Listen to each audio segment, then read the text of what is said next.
Hello everyone, welcome to PW only IAS. दोस्तों, स्वागत है आप सभी का आज के इकोनॉमी के सेशन के अंदर।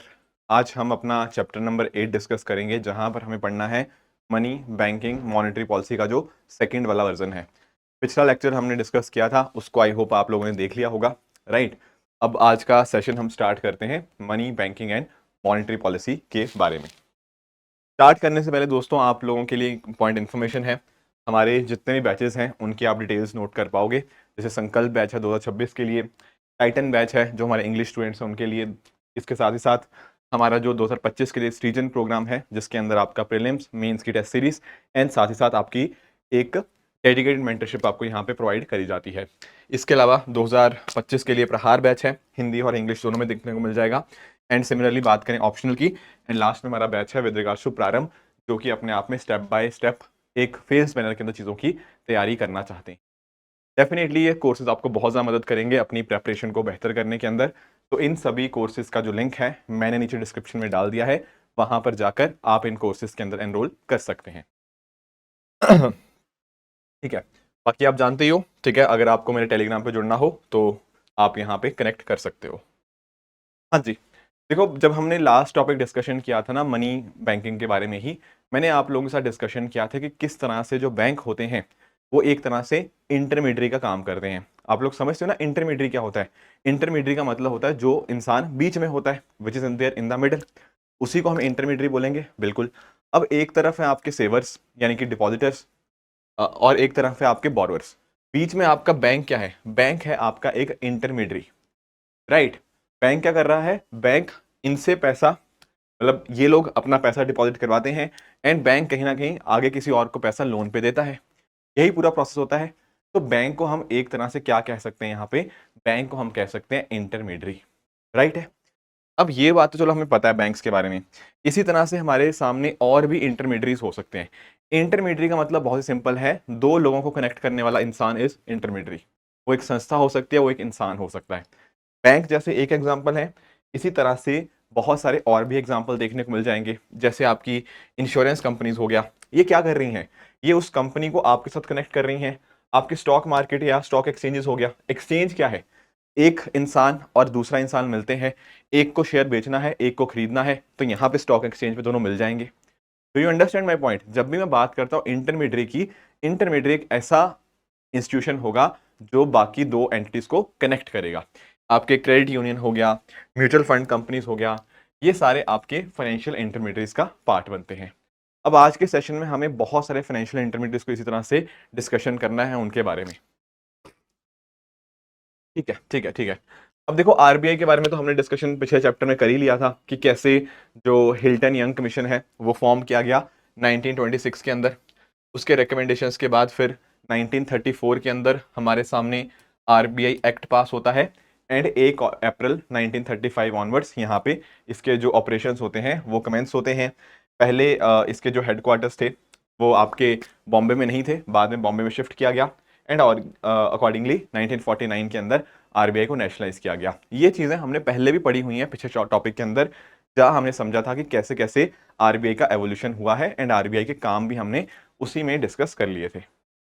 अब यहीं पर अगर मैं आपके साथ बात करूं, फाइनेंशियल इंटरमीडिएट सिर्फ बैंक्स के अंदर अगर हम बात करें ना, तो आपको अलग अलग तरह के बैंक्स देखने को मिल जाएंगे। फॉर एग्जाम्पल, एक बात होती है शेड्यूल्ड बैंक्स की। क्या वर्ड है? Scheduled banks. आप पूछेंगे सर इसका मीनिंग क्या है शेड्यूल्ड का? आप लोग संविधान पढ़ते हो, कॉन्स्टिट्यूशन आपने पढ़ा हुआ है।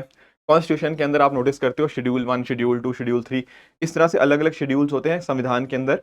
टोटल 12 शेड्यूल्स हैं। इन अ सिमिलर मैनर अगर आप आरबीआई एक्ट नोटिस करोगे, ये आपके सामने आरबीआई एक्ट है। इस आरबीआई एक्ट का अगर आप शेड्यूल 2 ओपन करोगे ना, तो वहां उस शेड्यूल के अंतर्गत आपको बहुत सारे बैंक्स की लिस्ट मिल जाएगी। क्या कहा?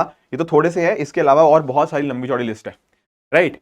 तो जो भी बैंक आपका आरबीआई एक्ट 1934 के शेड्यूल 2 के अंतर्गत यहां पे नाम लिखा गया है, उसको हम बोलते हैं schedule bank. Do you understand my point? Do you understand my point?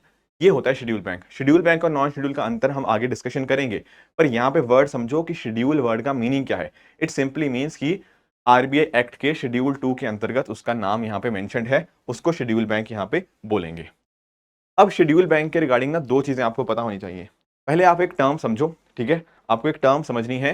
जैसे एक टर्म है आपके सामने, क्या टर्म है, एक है ऑथोराइज्ड कैपिटल, एक टर्म है, एंड दूसरी टर्म है आपका पेड अप कैपिटल।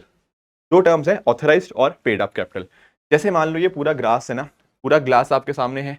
अब ये ग्लास कितना है, इसको हम बोलेंगे ऑथराइज्ड कैपिटल। ऑथराइज्ड कैपिटल का मतलब जितना यहाँ पे maximum amount of share a company can issue, यानी कि एक कंपनी कितना शेयर इशू कर सकती है, उसको हम बोलेंगे authorised capital. This is the maximum limit. ठीक है, पूरा ग्लास था, ये पूरा ग्लास का ऑथराइज्ड, उसमें से कितना भरा हुआ कितना है, आप बोलोगे इतना ही भरा हुआ है, बाकी ये खाली है। ठीक है, ये जो भरा हुआ कितना है इसको हम बोलेंगे आपका paid up capital. Do you understand? Authorise capital क्या था, maximum amount of share that a company can issue. Paid up capital क्या हुआ, amount of share that company has issued to its share holder. ठीक है, maximum कितना कर सकता है ऑथराइज्ड, कितना एक्चुअल में किया गया, that is paid up. Do you understand? तो जो मैं बात कर रहा था ना शेड्यूल बैंक्स की, उसकी अगर आप कंडीशन नोटिस करोगे, वो कंडीशन क्या है, कंडीशन ये है कि आपके अगर बैंक के रिगार्डिंग जो पेड अप कैपिटल होनी चाहिए वो 5 लाख से कम नहीं होनी चाहिए, plus at the same time वो जो भी काम करें वो डिपॉजिटर्स के हित में हो। ये दोनों कंडीशन डेफिनेटली फुलफिल होनी चाहिए हर पर्टिकुलर बैंक जो भी आपका शेड्यूल 2 के अंतर्गत आता है, उसी को हम शेड्यूल बैंक यहां पे बोल देते हैं। मीनिंग मैंने आपको एक्सप्लेन कर ही दिया ऑथराइज्ड और पेड अप का। अब फर्क समझो शेड्यूल और नॉन शेड्यूल में अंतर क्या होता है। पहली बात तो ये समझ आ गया कि शेड्यूल बैंक आपका शेड्यूल 2 के अंतर्गत होगा, नॉन शेड्यूल शेड्यूल 2 के अंतर्गत नहीं होगा, ये बात तो समझ आ गई।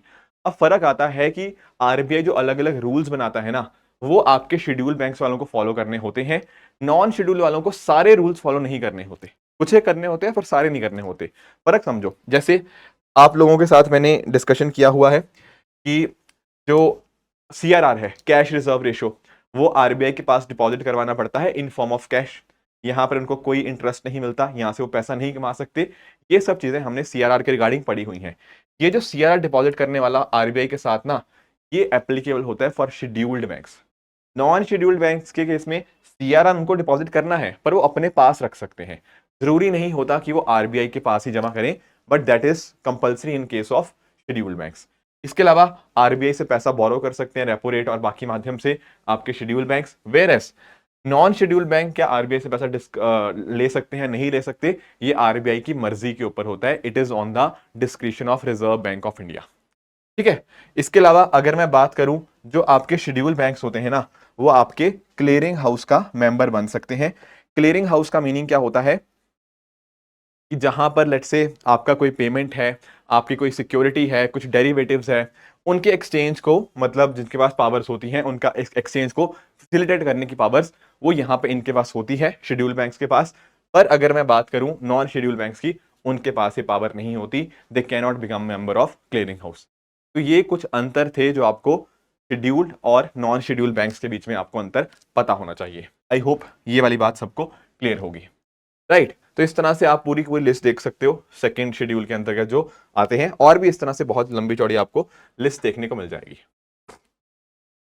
ठीक है, यहां तक तो मुद्दा हमें क्लियर हो चुका है। अब हमें थोड़ा सा और समझना है आगे, that is with regards to bank nationalisation. देखो ये जो मुद्दा है ना बैंक नेशनलाइजेशन का, ये काफी समय से चलता आ रहा है। किस तरह से कि यार क्या एक्चुअल में हमारे पास सरकारी बैंक होने चाहिए नहीं होने चाहिए, क्या सरकार के पास कंट्रोल होना चाहिए बैंकों का, या प्राइवेट बैंक बढ़िया है, राइट। अब इसके रिगार्डिंग ना डिबेट बहुत ज़्यादा चलती रहती है, एंड काफ़ी लोगों का अपना अपना अलग अलग ओपिनियन होता रहता है। पहले तो आप इस टर्म का मीनिंग समझो, बैंक नेशनलाइजेशन एक ऐसा एक ऐसा प्रोसेस जिसके माध्यम से आपकी चाहे सेंट्रल गवर्नमेंट हो या आपकी स्टेट गवर्नमेंट हो, वो किसी भी प्राइवेट इंडस्ट्री प्राइवेट ऑर्गेनाइजेशन को अपने कंट्रोल में ले लेती है, इन द सेंस कि उसकी वो मालिक बन जाती है, राइट। उसको बोलते हैं नेशनलाइजेशन। और क्योंकि हम बैंकों की बात करते हैं तो that is known as bank nationalisation. ये जो कहीं ना कहीं पॉलिसी है ना, ये सोशलिस्ट गवर्नमेंट्स की पॉलिसीज होती है। आप लोगों के साथ हमने डिस्कशन किया हुआ है कि सोशलिस्ट के अंदर क्या होता है, राइट। प्राइवेट सेक्टर का रोल बहुत ही कम होता है उस केस में, राइट। तो ये जो नेशनलाइजेशन वाला कॉन्सेप्ट है ना, ये सोशलिस्ट गवर्नमेंट का हमें एक कॉन्सेप्ट देखने को मिल जाता है। अगर यही सेम चीज हम बैंकों के साथ करते हैं, उसका हम नाम दे देंगे क्या, बैंक नेशनलाइजेशन। अब हमें जो बात डिस्कस करनी है वो यही है कि क्या बैंक नेशनलाइजेशन अच्छा है बुरा है कैसा है। एक्चुअल में आपको थोड़ा एक्सप्लेन करता हूं। हमने पिछले चैप्टर में प्रायोरिटी सेक्टर लैंडिंग हमने पीएसएल पढ़ा था, राइट। और हमने प्रायोरिटी सेक्टर लेंडिंग के साथ साथ हमने ये भी देखा था कि यार बैंकों का रोल क्या है। बैंकों का रोल ये भी होना चाहिए कि आम जनता को लोन मिले, अपने छोटे किसानों को लोन मिले, सबको इस तरह से अलग अलग सेक्टर्स को लोन मिले। पर आजादी के बाद ऐसा देखा गया कि जो हमारे बैंक थे ना, वो सबको लोन ना देके कुछ एक अमीर लोगों को, उनको ज्यादा प्रेफरेंस दिया करते थे। तो यहां पर पता क्या हुआ, छोटे किसानों को लोन नहीं मिला, आपके दुकानदारों को लोन नहीं मिला, इस तरह से उनको लोन लेने में दिक्कत आती थी। क्रेडिट का पर्पस ये नहीं था कि डेवलपमेंट हो पाए देश की। तो 1969 के अंदर पता क्या होता है, जब इंदिरा गांधी जी प्रधानमंत्री थी तो 1969 के अंदर बैंकों का नेशनलाइजेशन किया गया। क्या किया गया? बैंकों का नेशनलाइजेशन। पहला राउंड हुआ 1969 के अंदर, आई थिंक 14 बैंक्स थे, एंड उसके 11 साल बाद यानी कि 1980 के अंदर अराउंड 6 बैंकों का और नेशनलाइजेशन किया जाता है। Do you understand? ये अपने आप में बहुत ही बड़ा स्टेप था, बहुत ही बड़ा स्टेप था, क्योंकि यहां पर इन पर्टिकुलर प्रोसेस के माध्यम से जो बैंकों का कंट्रोल था अब पूरी तरह से आपके सरकार के पास आ चुका था, बैंक उसके मालिक बन चुके थे। तो कहीं ना कहीं यहां से स्टार्ट होती है बैंक नेशनलाइजेशन की, जिसके माध्यम से कोशिश यही थी कि बैंकों को हम कैसे इस्तेमाल करें इन ऑर्डर टू इंश्योर कि लोगों तक अच्छा क्रेडिट फैसिलिटी यहाँ पे पहुंचाई जा पाए। तो 50 इयर्स इसके कंप्लीट हुए 2019 में। उस समय काफ़ी डिबेट चली, उसके बाद भी इनफैक्ट ये डिबेट चलती ही रहती है कि बैंक नेशनलाइजेशन अच्छा था, खराब था, ऑल दोज थिंग्स। थोड़ा सा इसको हम अंडरस्टैंड करने की कोशिश करते हैं कि क्या लगता है कि क्या क्या चेंजेस हमें देखने को मिलते हैं। देखो, पॉजिटिव्स तो आप लोग समझ गए होंगे, आप लोग पॉजिटिव्स तो समझ गए होंगे कि किस तरह से 1969 के अंदर जो बैंक नेशनलाइजेशन हुआ उससे फायदा तो हुआ। आपके ग्रामीण क्षेत्रों के अंदर बहुत सारी आपकी ब्रांचेस ओपन हुई, आपके रूरल एरियाज के अंदर डेफिनेटली क्रेडिट का ग्रोथ हमें देखने को मिला, राइट। इस तरह से डेफिनेटली बेनिफिट्स तो बहुत सारे हमें मिले। हमारा एग्रीकल्चर ग्रोथ हुआ, हमारा उस टाइम के ऊपर ग्रीन रेवोल्यूशन भी चल रहा था, तो किसानों तक पहुंचने में मदद मिली, राइट। ऐसा हुआ कि सिर्फ और सिर्फ हमारे जो एक तरह से जो और सेक्टर्स है ना which are very important for the development of the country, वहां तक भी पैसा गया। तो ये सारे बेनिफिट्स हमें यहाँ पे इसके कॉरस्पॉन्डिंग देखने को मिले। बट अगर हम बात करें ना पिछले 50 सालों की, तो पिछले 50 साल में काफी सारी समस्याएं भी आई हैं with regards to public sector banks. आप पूछोगे कैसी समस्याएं आई हैं? देखो, आप लोग ना कंपैरिजन करो, मान लो आप कंपैरिजन करते हो एक प्राइवेट सेक्टर बैंक का या प्राइवेट बैंक का विद पब्लिक सेक्टर बैंक। आपको पहली बात तो आपको सर्विसेज में काफी फर्क देखने को मिलेगा। आप लोगों ने नोटिस किया होगा यार, आप एक प्राइवेट कंपनी या प्राइवेट बैंक के पास जाते हो, जैसे ICICI bank, HDFC bank, you would have realise the kind of services that they give, right. वो काफी अच्छी होती हैं, जो टेक्नोलॉजी उनके पास होती है वो भी काफी अच्छी होती है, right. Whereas on the other hand कई बार हम सरकारी बैंकों में जाते हैं, वहां पर बात की जाती है कि सर अभी तो लंच टाइम चल रहा है, आप लंच टाइम के बाद आइएगा, है ना। आप लोगों ने ये बातें सुनी होंगी। तो पहला जो डिफरेंस है वो तो आपको सर्विस के कॉन्टेक्स्ट में है ही है। उसके अलावा कुछ और एक पैरामीटर्स हैं जो क्लियरली दिखाते हैं कि the private banks have done better than a large number of public sector banks. For example, यहाँ पर एक हमारे सामने टर्म है bank credit growth. Credit growth आप समझते हो, कितना साल दर साल आपका लोन की क्या वैल्यूज हैं, वो किस तरह से कितने तेजी से ग्रो कर रही हैं। अगर आप नंबर देखोगे ना, ये ग्रीन वाली आप लाइन देखोगे, तो यू वुड रियलाइज कि ग्रीन वाली लाइन आपके रेड वाली लाइन से हमेशा ऊपर ही है। पिछले आप 10-15 साल की बात कर लो। ये क्या दिखा रहा है? ये दिखा रहा है कि प्राइवेट सेक्टर बैंक्स ने क्रेडिट ग्रोथ ज़्यादा तेजी से उनकी इंक्रीज भी हो रही है, तो एज कंपेयर टू आपके पब्लिक सेक्टर बैंक्स। बहुत इंपॉर्टेंट पैरामीटर होता है एक बैंक को जज करने का। इसके अलावा अगर आप नोटिस करोगे एनपीए, ठीक है, नॉन परफॉर्मिंग एसेट्स, है ना, आप लोग जानते होंगे नॉन परफॉर्मिंग एसेट। बेसिकली अगर मान लो किसी ने लोन लिया, पर लोन की जो डेट थी उसके 90 दिनों तक भी या प्रिंसिपल या इंटरेस्ट रीपे नहीं हुआ, तो उसको हम एनपीए की कैटेगरी में डाल देते हैं। अब एनपीए किसी बैंक का जितना ज्यादा होगा, इसका मतलब क्या है? इसका मतलब है कि उस बैंक की हालत उतनी ज्यादा खराब है। Do you agree to this point? Yes, यही तो मतलब होता है इस चीज का। तो एक्चुअल में क्या है ना कि अगर आप कंपैरिजन करोगे पब्लिक सेक्टर बैंक के एनपीएस का as compare to private banks के एनपीए का, यू वुड रियलाइज कि नॉन परफॉर्मिंग एसेट्स जो हैं वो आपके पब्लिक सेक्टर बैंक्स में ज्यादा देखने को मिलते हैं as compare to private bank. और इसका कारण भी है, इसका कारण भी लॉजिकल है। एक आप नोटिस करोगे कि सरकारी बैंकों के अंदर सरकार का जो हस्तक्षेप है, गवर्नमेंट का जो इंटरफेरेंस है, केवल बहुत ज्यादा हो जाता है, राइट।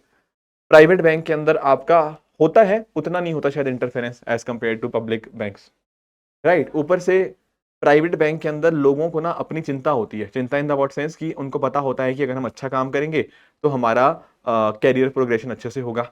हम अच्छे से अपने करियर के अंदर आगे से तेजी से प्रोग्रेस कर पाएंगे, उनकी प्रमोशन जल्दी होगी, है ना? और अगर अच्छा काम नहीं करोगे तो आपको कंपनी से निकाल भी दिया जाएगा, आपको बैंक से हटा भी देंगे। होता है या नहीं होता? बिल्कुल होता है। पब्लिक सेक्टर बैंक्स में कई बार क्या होता है ना कि जो आपके ह्यूमन रिसोर्स हैं, जो लोग हैं, उनके दिमाग में ये आता है कि यार हम काम करें या ना करें, ढंग से काम करें या ना करें। शायद 5 साल लगेंगे एक प्रमोशन लेने के लिए। वो फिक्स है ऑलमोस्ट।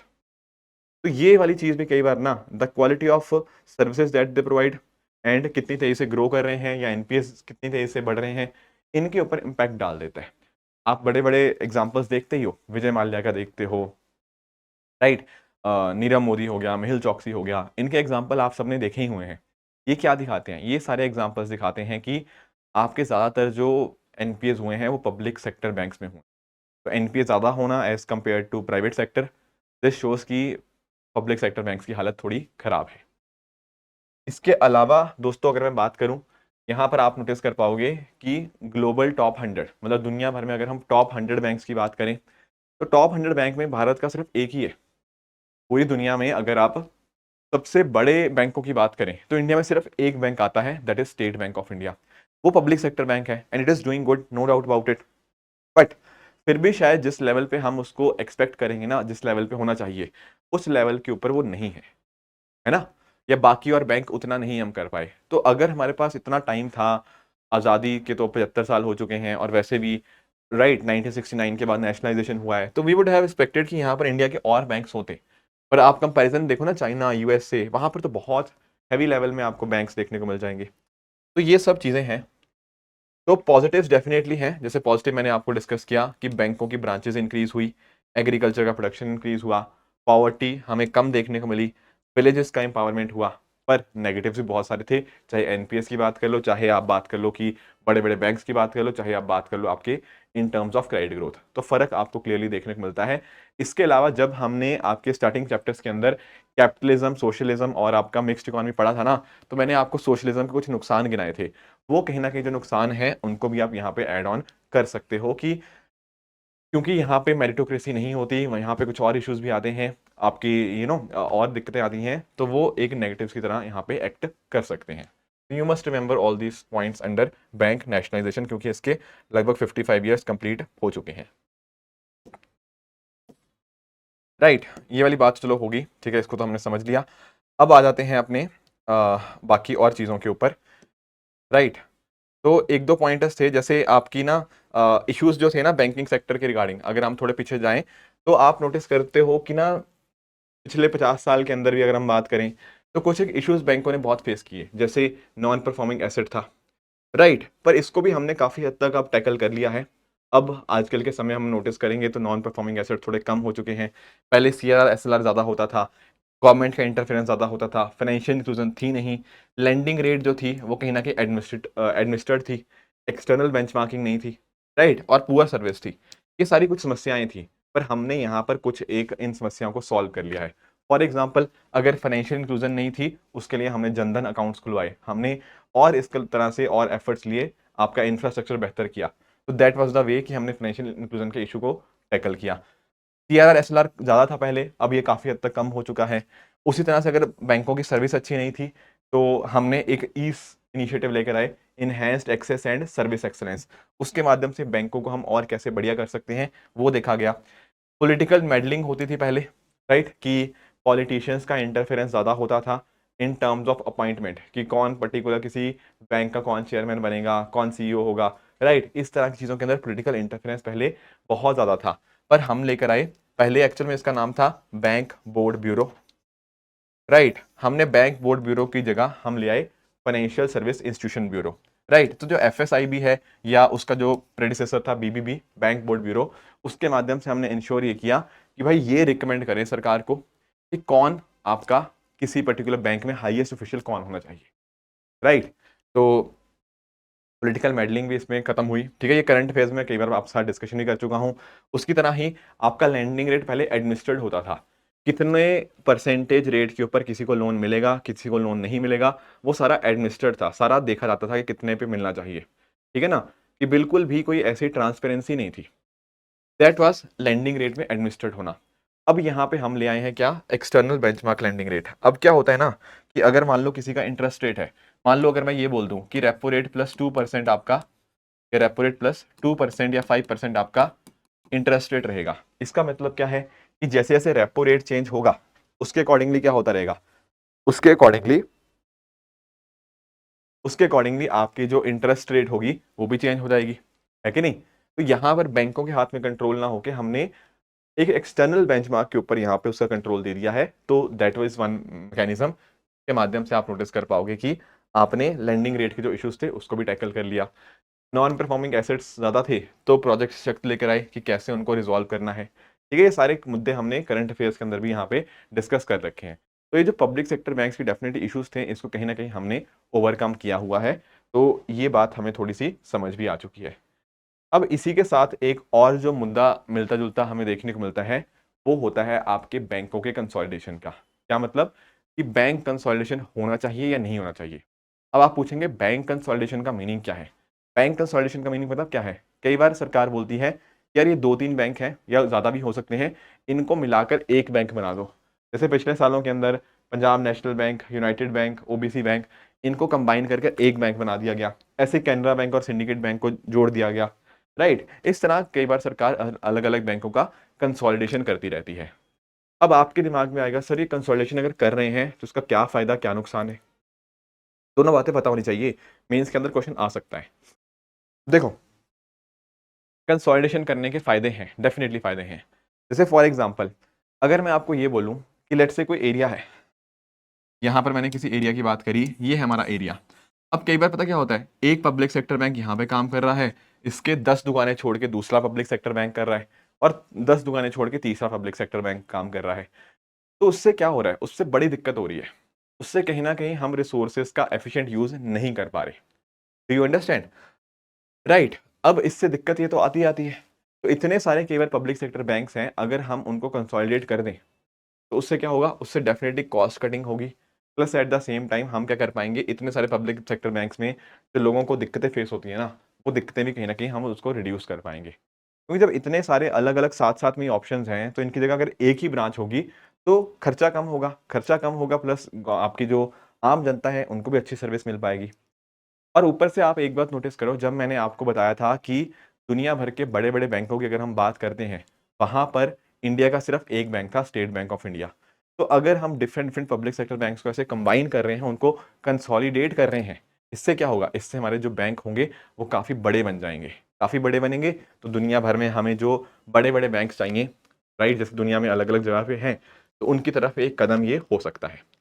बाकी देखो, अलग अलग बैंक्स में हमें नॉन परफॉर्मिंग एसेट के इश्यूज देखने को मिलते हैं। अब होता क्या है, कई बार हो सकता है जैसे मान लो 3 बैंक है, पीएनबी, यूनाइटेड एंड ओबीसी। अब ऐसा हो सकता है कि यूनाइटेड या ओबीसी में, मान लो कि ओरिएंटल बैंक ऑफ कॉमर्स में क्या होता है कि एनपीए ज़्यादा है। तो वो सीख सकते हैं कि भाई पीएनबी और यूनाइटेड ऐसा क्या काम कर रहे हैं जिसकी वजह से उनके नॉन परफॉर्मिंग एसेट्स कम है। तो उससे क्या होगा, साथ में जब मिलकर काम करेंगे तो डेफिनेटली ये इस तरह के जो इश्यूज हैं नॉन परफॉर्मिंग एसेट्स के, उनको हम रिड्यूस कर सकते हैं। बाकी देखो पता क्या होता है, कई बार ऐसा होता है, मैं आपको एक एग्जांपल देता हूँ। अब मैं आपको सिंपल सा एक चीज़ बताता हूँ। मान लो कोई एक बैंक था जिसकी नॉर्थ इंडिया में बहुत ज़्यादा प्रेजेंस थी, एक दूसरा बैंक था मान लो इसकी साउथ इंडिया में बहुत प्रेजेंस थी। अब अगर आप लोगों ने इन दोनों को कंबाइन कर दिया ना, अब इस बैंक की पैन इंडिया प्रेजेंस, पूरे भारत में जो प्रेजेंस होगी वो अपने आप में काफ़ी ज़्यादा बढ़ जाएगी। ये भी फायदा होता है इसका, राइट, कि अपने आप में जो जोग्राफिकल रीच है वो इंक्रीज हो जाती है। अच्छी खासी कैपिटल हो गया, ठीक है, लिक्विडिटी अच्छी खासी मिल जाती है, ह्यूमन रिसोर्सेज तो इनहेंस होते ही होते हैं, एंड इससे कहीं ना कहीं बिजनेस भी बढ़ता है क्योंकि आप अब प्रेजेंस अपनी अलग अलग जगह पे रख सकते हो। कई बार ऐसा भी हो सकता है कि एक बैंक की अर्बन एरियाज में प्रेजेंस ज़्यादा थी, दूसरा एक बैंक है उसकी रूरल एरियाज में प्रेजेंस ज़्यादा थी। जब आपने दोनों को कंबाइन कर दिया, अब अर्बन एरिया में भी प्रेजेंस है और आपके रूरल एरियाज में भी अच्छी खासी प्रेजेंस देखने को मिल जाती है। तो यानी कि ना, अगर हम बैंक्स को कंसोलिडेट करते हैं उससे डेफिनेटली कुछ फायदे देखने को मिलते हैं, इसमें कोई डाउट की बात होनी नहीं चाहिए। पर आप बोलोगे सर कि ये तो कहानी का सिर्फ एक हिस्सा है, ये तो कहानी की सिर्फ एक साइड आप हमें बता रहे हो। बिल्कुल, कहानी की दूसरी साइड भी है। कंसोलिडेशन करने से कुछ नुकसान भी होते हैं। आप पूछोगे सर कैसे नुकसान होते हैं, कैसे नुकसान होते हैं। देखो, पहली चीज तो चलो हम समझेंगे कॉर्पोरेट गवर्नेंस की, पर आप एक बार नोटिस करो, हम पता क्या कर रहे हैं, हमने बोला कि यार नॉन परफॉर्मिंग एसेट कम करने हैं, एक काम करते हैं, बैंकों को जोड़ देते हैं। बैंकों को क्या कर देते हैं, बैंकों को हम कंसोलिडेट करते हैं। बैंक अगर साथ में आ जाएंगे तो उससे कहीं ना कहीं क्या होगा, उससे कहीं ना कहीं ये होगा कि आपके बैंक जो थे, ठीक है ना, आपने एनपीए कम करने की कोशिश करी बैंकों को कंसोलिडेट करके, पर नोटिस करो अगर आपने बैंकों के अंदर काम कैसे होता है अगर आपने उस मैकेनिज्म को ही नहीं चेंज किया तो एनपीए ज़्यादा ही रहेंगे। ऐसा नहीं होता है कि आप किसी को बस यहाँ पे अच्छे बैंक के साथ मर्ज कर दो या कंसोलिडेट कर दो उससे सब चीज़ें बड़ी हो जाएंगी, नहीं। अगर आपको किसी जगह के अंदर आपको बदलाव करना है ना तो आपको लोगों के अंदर बदलाव करना पड़ेगा। लोगों को चीज़ें सिखानी पड़ेंगी कि आपको एथिकली परफॉर्म करना है। Do you understand? अगर गवर्नेंस रिफॉर्म्स नहीं होंगे ना तो सिंपली आपके एंड इस तरह से कंसोलिडेट करने से कोई फायदा नहीं होने वाला। आप बात करते हो कि कंसोलिडेशन से एनपीए कम हो जाएंगे, नहीं। जब तक लोगों को इस चीज़ में ट्रेनिंग नहीं दी जाएगी, लोगों को इस तरह से और बेहतर नहीं किया जाएगा, it is very difficult to reduce NPA in such a case. इसके अलावा अगर हम बात करें कॉर्पोरेट गवर्नेंस की, देखो यहाँ पर पता क्या होता है, जैसे मान लो कई बार पता क्या होता है कि मान लो एक सरकार ने बस तय कर लिया, क्या तय कर लिया कि यार एक बैंक को दूसरे के साथ हमने कंसोलिडेट कर देना है। क्या छोटे जो हमारे माइनॉरिटी शेयर होल्डर्स हैं कि उनसे पूछा क्या? या ऐसा भी हो सकता है कि यार मेरा ये बैंक है, ठीक है ना, ये अच्छा बैंक है, इसको किसी खराब बैंक के साथ हमने कंसोलिडेट कर दिया।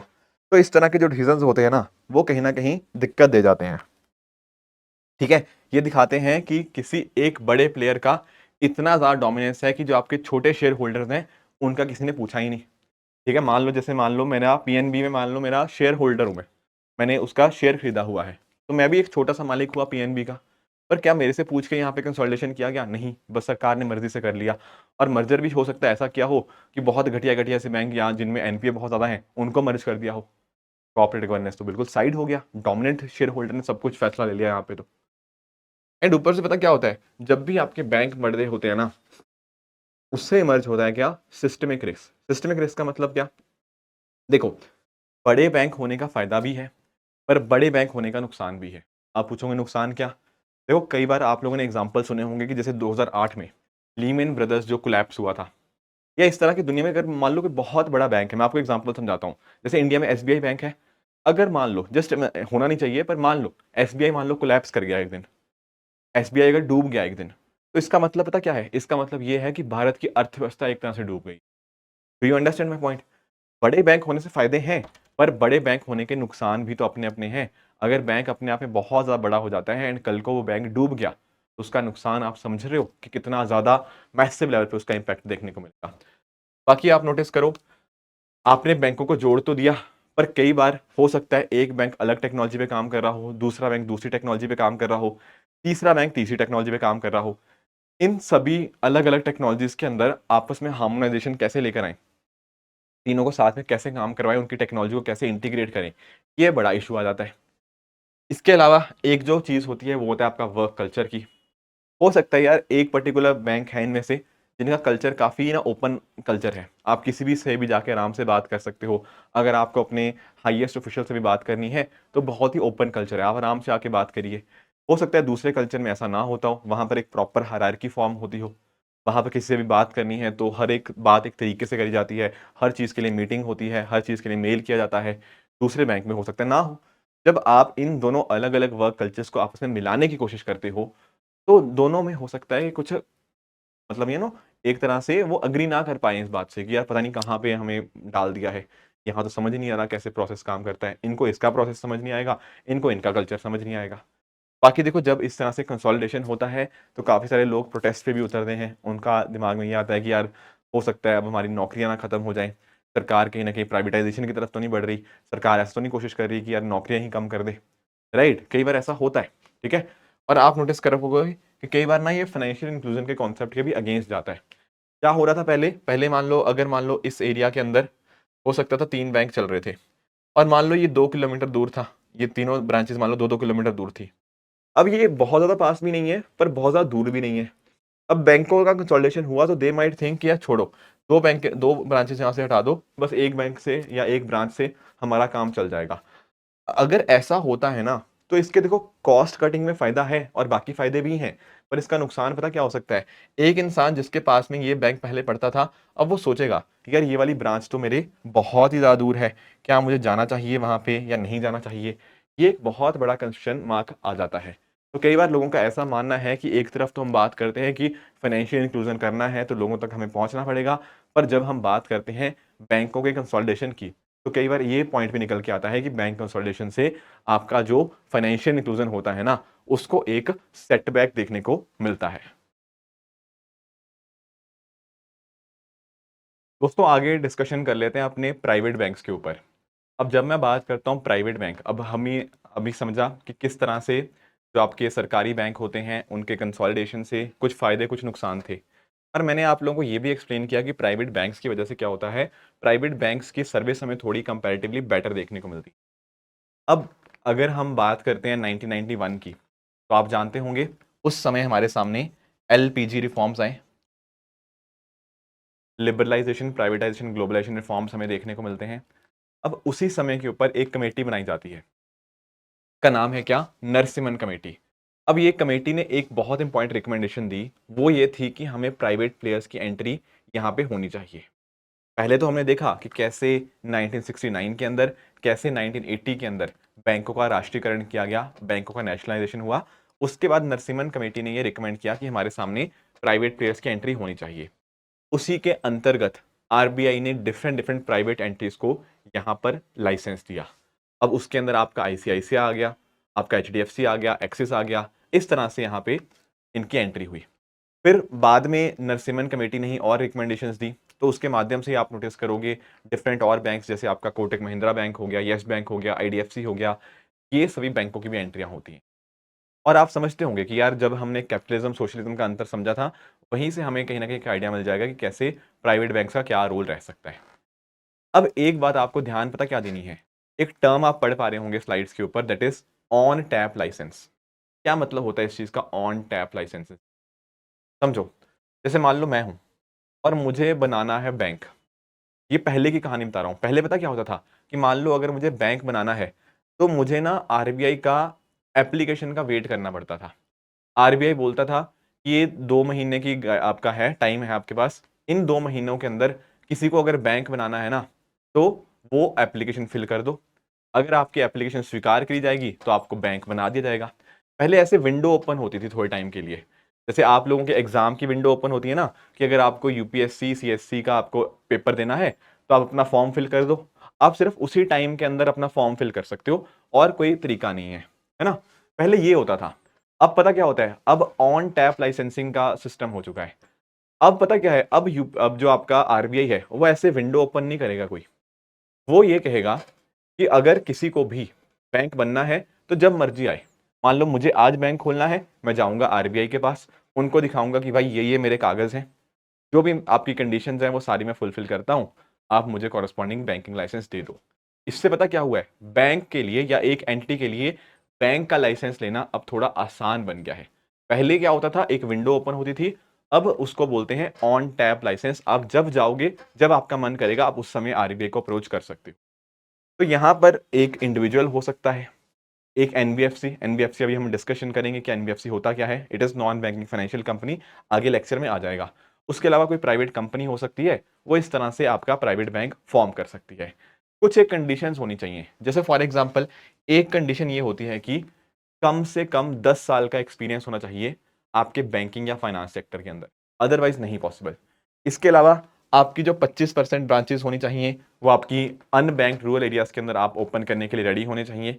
एंड साथ ही साथ कम से कम 500 करोड़ कैपिटल यहाँ पे चाहिए होगी, तब जाके आप यहाँ पे इस तरह से आप ओपन अप कर पाओगे। ठीक है, तो ये कुछ कंडीशंस होती हैं आपकी प्राइवेट बैंक ओपन करने की। एक इंपॉर्टेंट बात आपके ध्यान में पता क्या रखनी है, कि जो बड़ी बड़ी एनबीएफसी हैं, देखो एनबीएफसी आप ओपन कर सकती है, नो डाउट अबाउट इट, पर जो लार्ज एनबीएफसी होती हैं, कॉर्पोरेट होते हैं, इंडस्ट्रियल हाउसेज होते हैं, ये बैंकों को सेटअप नहीं कर सकते। आप पूछेंगे इसका मतलब क्या है। देखो आप लोग नोटिस करते हो, जैसे आप बात करते हो रिलायंस की, अब अंबानी जी इतने बड़े हैं, इतने अमीर हैं, अडानी जी इतने अमीर हैं, और बहुत सारी कंपनीज है, टाटा है, बिरला है, राइट। इनका बैंक नहीं देखा आप लोगों ने, देखा है आप लोगों ने? टाटा बैंक थोड़ी है हमारे पास, बिरला बैंक थोड़ी है, अंबानी बैंक थोड़ी है, नहीं है ना। क्यों नहीं है? क्योंकि इंडिया में अलाउड ही नहीं है इनको खोलना।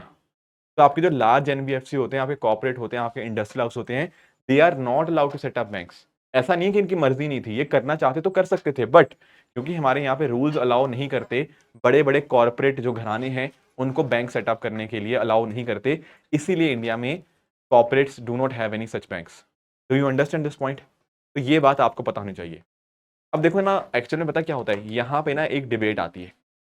डिबेट इसी चीज़ की आती है कि क्या ये जो इस तरह बड़े बड़े कॉर्पोरेट हाउसेस हैं, क्या इनको हमें दे देनी चाहिए परमिशन बैंक ओपन करने की, या फिर क्या नुकसान है अगर हम इनको बैंक ओपन करने की परमिशन दे दें? कल को अंबानी बैंक बन गया या कोई ऐसे बैंक बन गया, उससे क्या फ़ायदे या क्या नुकसान हो सकते हैं? ये काफ़ी बार एक डिबेट का मुद्दा बनता है। इवन एक कमेटी भी है, पीके मोहिंते कमेटी, उन्होंने रिकमेंड किया था कि होना चाहिए। बट एनीवेज हमारा जो डिस्कशन होना चाहिए, इट शुड रिवॉल्व अराउंड कि अगर इन कॉर्पोरेट हाउसेस को परमिशन दे दी गई, उससे क्या फ़ायदा क्या नुकसान होगा। मैं आपको बताता हूँ। आप अभी जैसे अभी हम बात कर रहे थे ना कि यार हमारे बैंकिंग सेक्टर में कुछ समस्याएं हैं, है ना, हम डिस्कस कर रहे थे। हमने डिस्कस भी किया कि सिर्फ एक ही बड़ा बैंक है जो टॉप 100 बैंक्स में है। तो अगर कुछ और नए बैंक्स आपके कॉर्पोरेट हाउसेस की तरफ से आते हैं, तो नए नए बैंक आएंगे और नए नए बैंक्स होंगे, अंबानी जी शायद हो सकता है अच्छी सर्विसेज दे उसके अंदर। तो वो अगर एक एंटिटी आएगी ऐसी, तो बाकी एंटिटीज भी उसके साथ कहीं ना कहीं compete करने की कोशिश करेगी। जैसे अगर मान लो जियो आया, जियो के आने से एयरटेल ने भी अपने दाम सस्ते कर दिए, एयरटेल ने भी अपनी सर्विसेज और बढ़िया कर दी ताकि इनसे compete कर पाए। तो इस तरह से जब इस तरह से आपके कॉर्पोरेट हाउसेस इस मार्केट में आएंगे, उससे पहली चीज तो आपका कॉम्पिटिशन इंक्रीज। दूसरी बात यह है कि आपकी जो एनबीएफसीज होते हैं ना, नॉन बैंकिंग फाइनेंशियल कंपनीज, काफी बार उनके अंदर स्कैम्स वगैरह होते हैं। तो ऐसा भी एक माना जाता है कि हो सकता है कि जब बड़ी-बड़ी आपकी एंटिटीज आएँगी, उनके साथ शायद स्कैम्स भी कम होंगे, क्योंकि उनके साथ एक लेगेसी चलती आ रही है, राइट? इसके अलावा अच्छी सर्विसेज़ देंगे डेफ़िनेटली, जैसे मैंने बताया जियो अगर आया था, तो उससे कुछ फ़ायदा हुआ टेलीकॉम सेक्टर को, सेम फ़ायदा हो सकता है बैंकिंग सेक्टर को हो। एंड ओवरऑल बैंकिंग सेक्टर हमारा इम्प्रूव होगा, क्रेडिट ग्रोथ इम्प्रूव होगी, and all those benefits are there जो कि हमें अगर कॉर्पोरेट सेक्टर आपका बैंक्स में आता है। ये हैं फ़ायदे।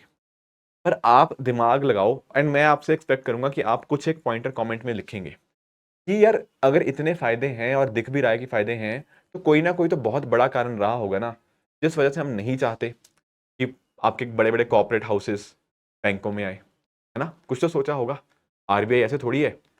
आरबीआई में भी डिवीजन है, मतलब आरबीआई में कुछ लोग कहते हैं कि होना चाहिए, कुछ लोग कहते हैं नहीं होना चाहिए। पर अब तक नहीं हुआ, इसका कोई ना कोई बड़ा कारण तो होगा ना। सोच के बताओ। The answer is yes, there are some reasons. पहली चीज आप नोटिस करो, मान लो अंबानी बैंक खुल गया, ये कोई भी ऐसे बड़ा बैंक खुल गया किसी कॉर्पोरेट हाउस का। अब भाई उस बैंक के अंदर क्या होगा, मान लो ये बैंक है, इस बैंक के अंदर लोग अपना पैसा जमा कराएंगे। जैसे मैंने मान लो अपना पैसा जमा करा दिया, मैं क्या हूं, एक डिपॉजिटर, मैंने पैसा जमा करा दिया यहाँ पे। अब ये बैंक किसको लोन देगा? सर ये तो बैंक की मर्जी है ना किसको लोन देगा। इज इट पॉसिबल कि ये जो अंबानी बैंक या जो भी बैंक खुला, ये अपनी ही कंपनियों को लोन देते जा रहा है? Do you understand? जिन जिन जो कंपनियां इनकी खुद की हैं, हो सकता है वो उनको ही लोन दिया जाए। फर्क समझ पा रहे हो? मेरा पैसा जा रहा है बैंक के अंदर, वो बैंक किसको लोन देगा? अपने ही दोस्तों को, या खुद की कंपनीज में ही पैसा डाला जा रहा है। ये तो कनेक्टेड लेंडिंग का केस हो गया ना, इसको बोलते हैं connected lending. Do you get my point? अपनी कंपनीज को ही या फिर अपने जो रिलेटेड लोग हैं उनको ही बस पैसा दिया जा रहा है। तो पॉइंट क्या हुआ इस चीज का? और इससे उल्टा नुकसान पता है एक डिपॉजिटर को हो सकता है।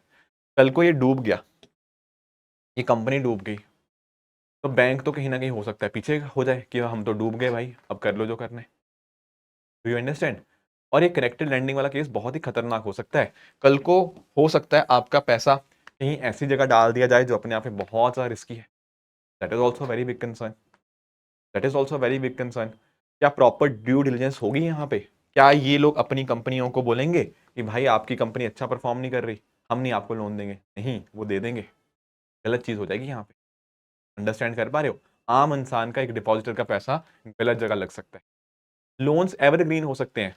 मान लो इस कंपनी ने इसको पैसा, मतलब बैंक ने पैसा दिया था इस कंपनी को और वो लौटा नहीं पाई, ये बैंक पता क्या कहेगा, कोई बात नहीं, नहीं लौटा पाए, कोई दिक्कत वाली बात नहीं।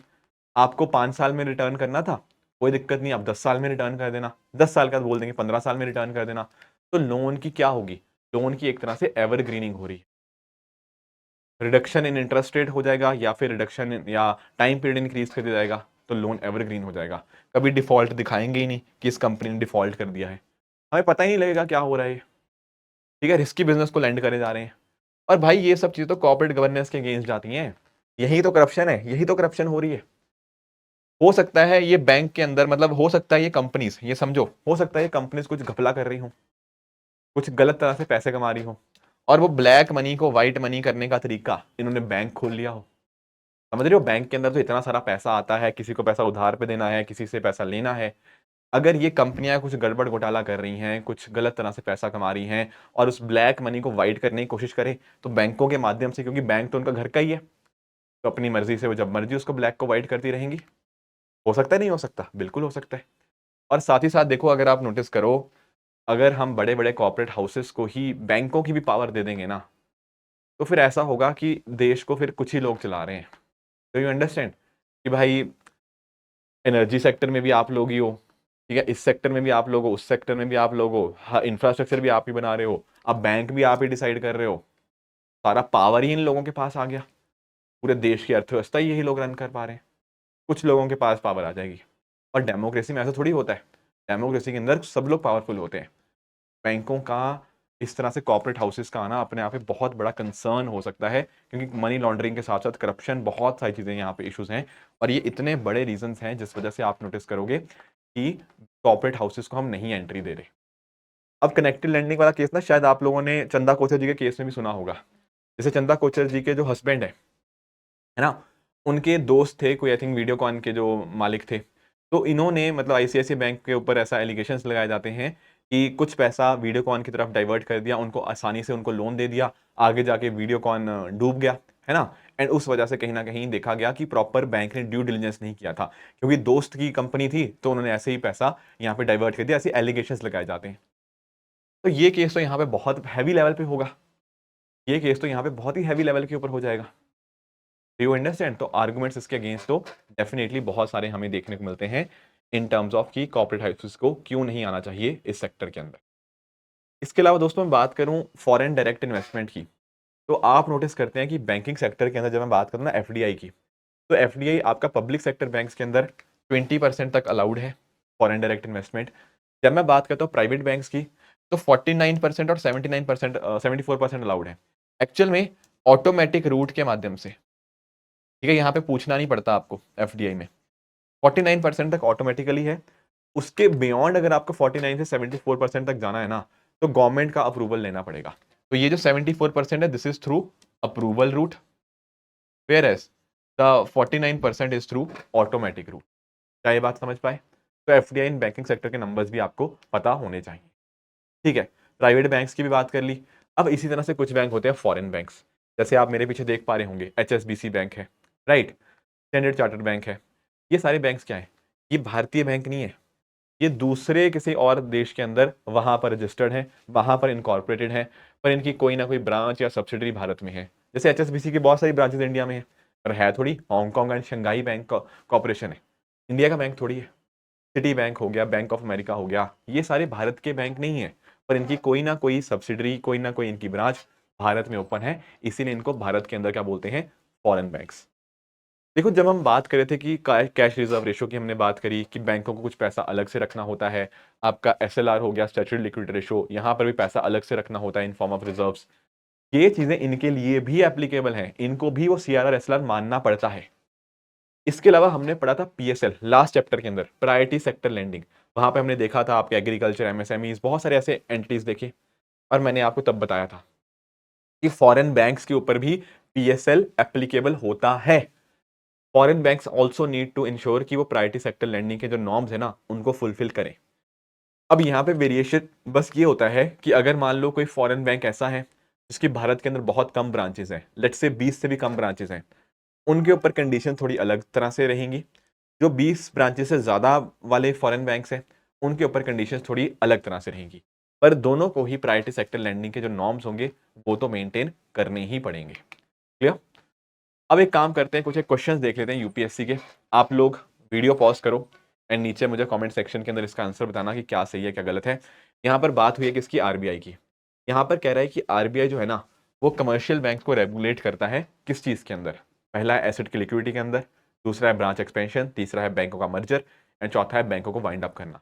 यहाँ बात किसकी हुई है? रेगुलेट की। और हम तो जानते हैं बैंकिंग सेक्टर का रेगुलेटर कौन है? आरबीआई ही है।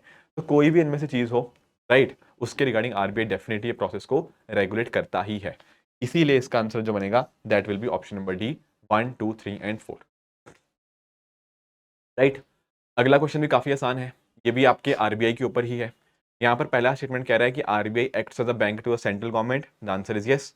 बल्कि सेंट्रल गवर्नमेंट के साथ साथ इवन आपकी जो स्टेट गवर्नमेंट होती है उनके लिए बैंकर की तरह कौन एक्ट करता है, वो आपका रिजर्व बैंक ऑफ इंडिया ही है। तो यहाँ पर अगर लिखा होता ना central government and state government, even then the statement would have been correct. दूसरा कह रहा है कि आपकी जो मॉनेटरी पॉलिसी है उसको फॉर्मुलेट करना, उसको एडमिनिस्टर करना, ये आरबीआई का काम रहता है। हाँ जी बिल्कुल, ये बात भी ठीक है।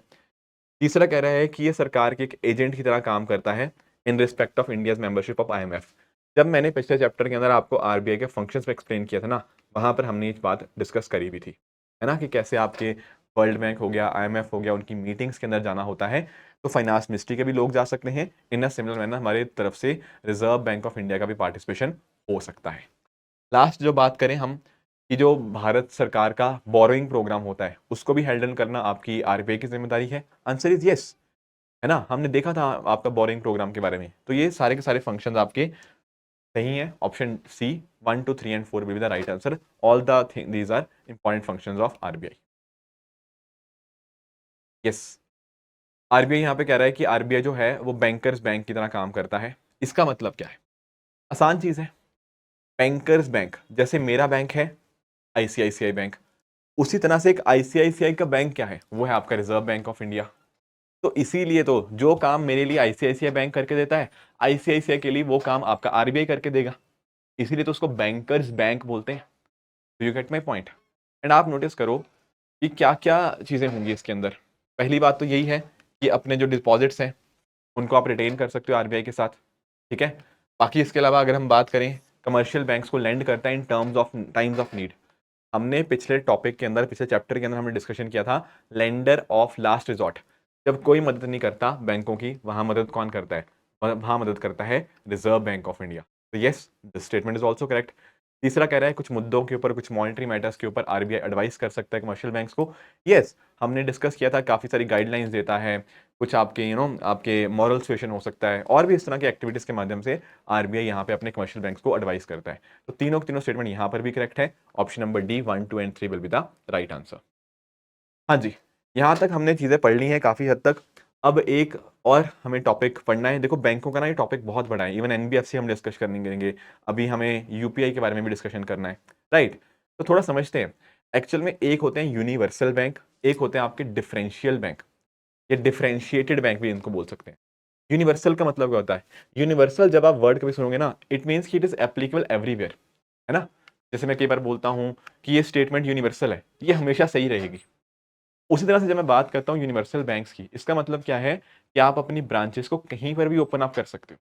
वेरएज़ जब मैं बात करता हूँ आपके डिफरेंशियल बैंक की, यहाँ पर आपको कुछ स्पेसिफिक जोग्राफिकल लोकेशन या कुछ स्पेसिफिक पर्पसेस के लिए ही आप काम कर सकते हो, सारे काम आपको अलाउड नहीं।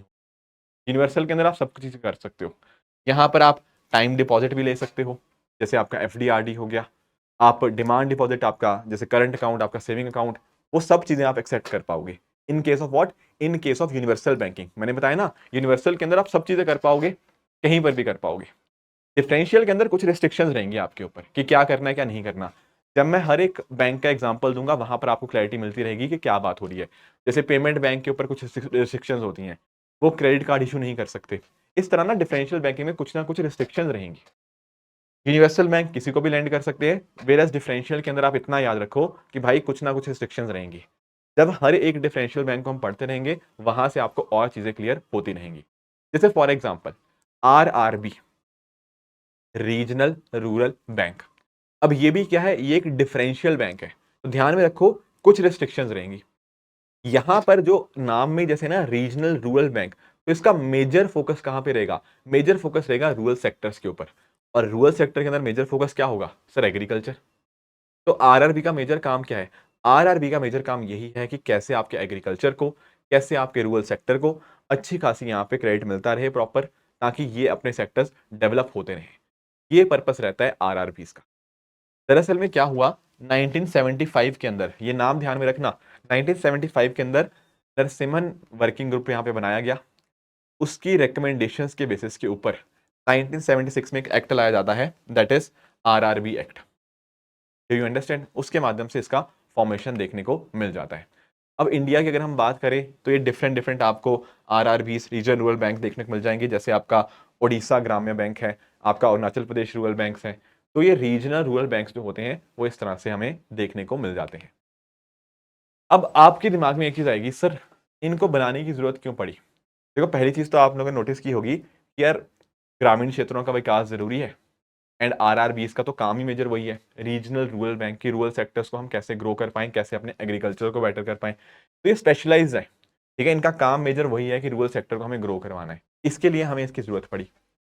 एंड आप लोग ना जानते होंगे, एक जो बैंक होता है ना, जो फुल फ्लेज्ड बैंक होता है, वो बैंक ना बड़ा ही प्रोफेशनल होता है ना, हर चीज देख परख के करता है कि यार क्या किसको लोन दें किसको ना लें, हर चीज में बहुत सारा आपका प्रोफेशनलिज्म होता है, बिल्कुल होता है। एक तरफ बैंक हो गया जो बहुत ही प्रोफेशनल है, एक तरफ होते हैं आपके कोऑपरेटिव्स। कोऑपरेटिव्स मतलब पता क्या होता है? कोऑपरेटिव्स को एक गांव की कंप्लीट जानकारी होती है, क्योंकि कोऑपरेटिव्स है क्या, कोऑपरेटिव्स उन्हीं लोगों से मिलकर बना है। कोऑपरेटिव का मतलब यही होता है कि जो आपका इंसान है, जो उसके मेंबर्स हैं, वही उसके एक तरह से मालिक है, the member is the owner. यही है कोऑपरेटिव, जब काफी सारे लोग जुड़ जाते हैं, राइट, उन्होंने मिलकर कुछ आपकी संस्था खोल ली। अब जो कोऑपरेटिव होगा सर वो तो गांव का ही है। अब कोऑपरेटिव को पूरी जानकारी है गांव के बारे में, कोऑपरेटिव को गांव की समस्या के बारे में पता है, it is very much familiar with the local conditions. बिल्कुल सही बात है। तो कोऑपरेटिव का फायदा क्या है कि भाई उसको लोकल कंडीशन के बारे में अच्छे से पता है। एक बैंक को क्या पता है? बैंक को पता है कि प्रोफेशनलिज्म कैसे किया जाता है, बैंक को प्रॉपर तरीका पता है कि लोन वाला तरीका देना तो कैसे करना है। समझ गए? कोऑपरेटिव का कुछ फायदा बैंक का। पर बैंक में नुकसान क्या है? बैंक में नुकसान है कि उसको लोकल कंडीशन का नहीं पता। कोऑपरेटिव में नुकसान क्या है कि उसको प्रोफेशनलिज्म का नहीं पता, है ना। तो हमने पता क्या किया, आरआरबी बना दिया। आरआरबी में क्या किया, दोनों को कंबाइन कर दिया, बैंक के प्रोफेशनलिज्म को ले लिया और आपके कोऑपरेटिव को लोकल फेमिलियरिटी को ले लिया, दोनों को कंबाइन कर दिया तो हमारे पास बन गया आरआरबी। तो दोनों फायदे हमारे पास यहाँ पे देखने को मिल जाते हैं इन case of regional rural banks. तो आपके छोटे किसानों को, आपके एग्रीकल्चर लेबरर्स को, आर्टिसंस को, उन सबको लोन दिया जाता है, ठीक है। बाकी कितना पैसा रूरल एरिया से अर्बन एरियाज में जा रहा है, ठीक है, किसी जगह के ऊपर मान लो डेवलपमेंट कम है, या कैसे हम रोजगार को और बढ़ा पाएं, ये सारे आरआरबीज के यहाँ पे काम रहते हैं, जैसा हमने कुछ एग्जांपल्स भी देखे थे। एक इंपॉर्टेंट चीज आपको ध्यान में रखनी है आरआरबीज के बारे में, वो है इसकी शेयर होल्डिंग। देखो यहां से क्वेश्चन बन सकता है। एक्चुअली में पता क्या है, आरआरबी के अंदर ना तीन चीजें होती हैं, एक सेंट्रल गवर्नमेंट, दूसरा स्टेट गवर्नमेंट, तीसरा आपका स्पॉन्सर बैंक। जैसे हम बात कर रहे हैं ना, जैसे हमने बात करी अभी उड़ीसा ग्राम्य बैंक की, ऐसे स्टेट बैंक है ये आपका। अरुणाचल प्रदेश रूरल बैंक, तो अरुणाचल प्रदेश आ गया।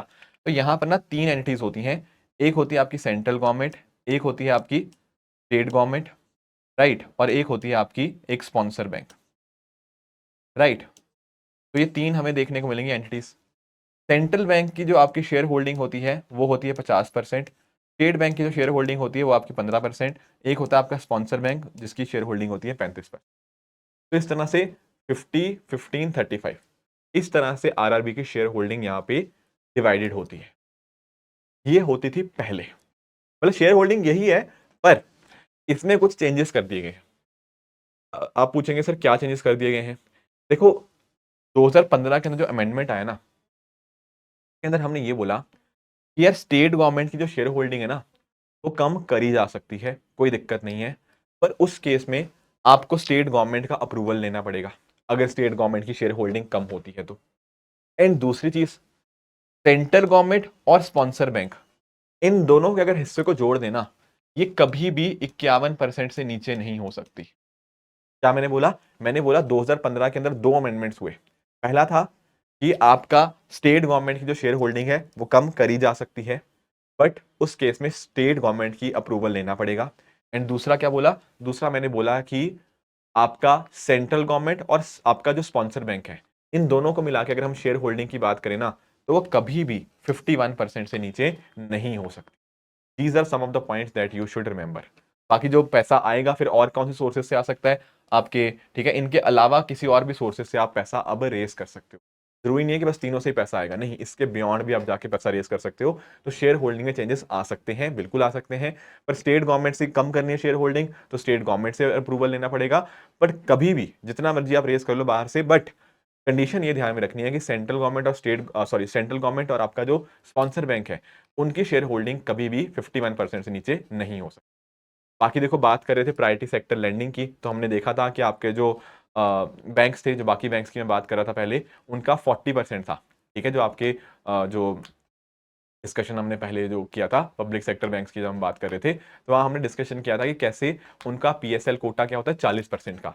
पर आरआरबीज की अगर हम बात करें, रीजनल रूरल बैंक, इनका तो फोकस ही सर रीजनल और रूरल एरिया के ऊपर है।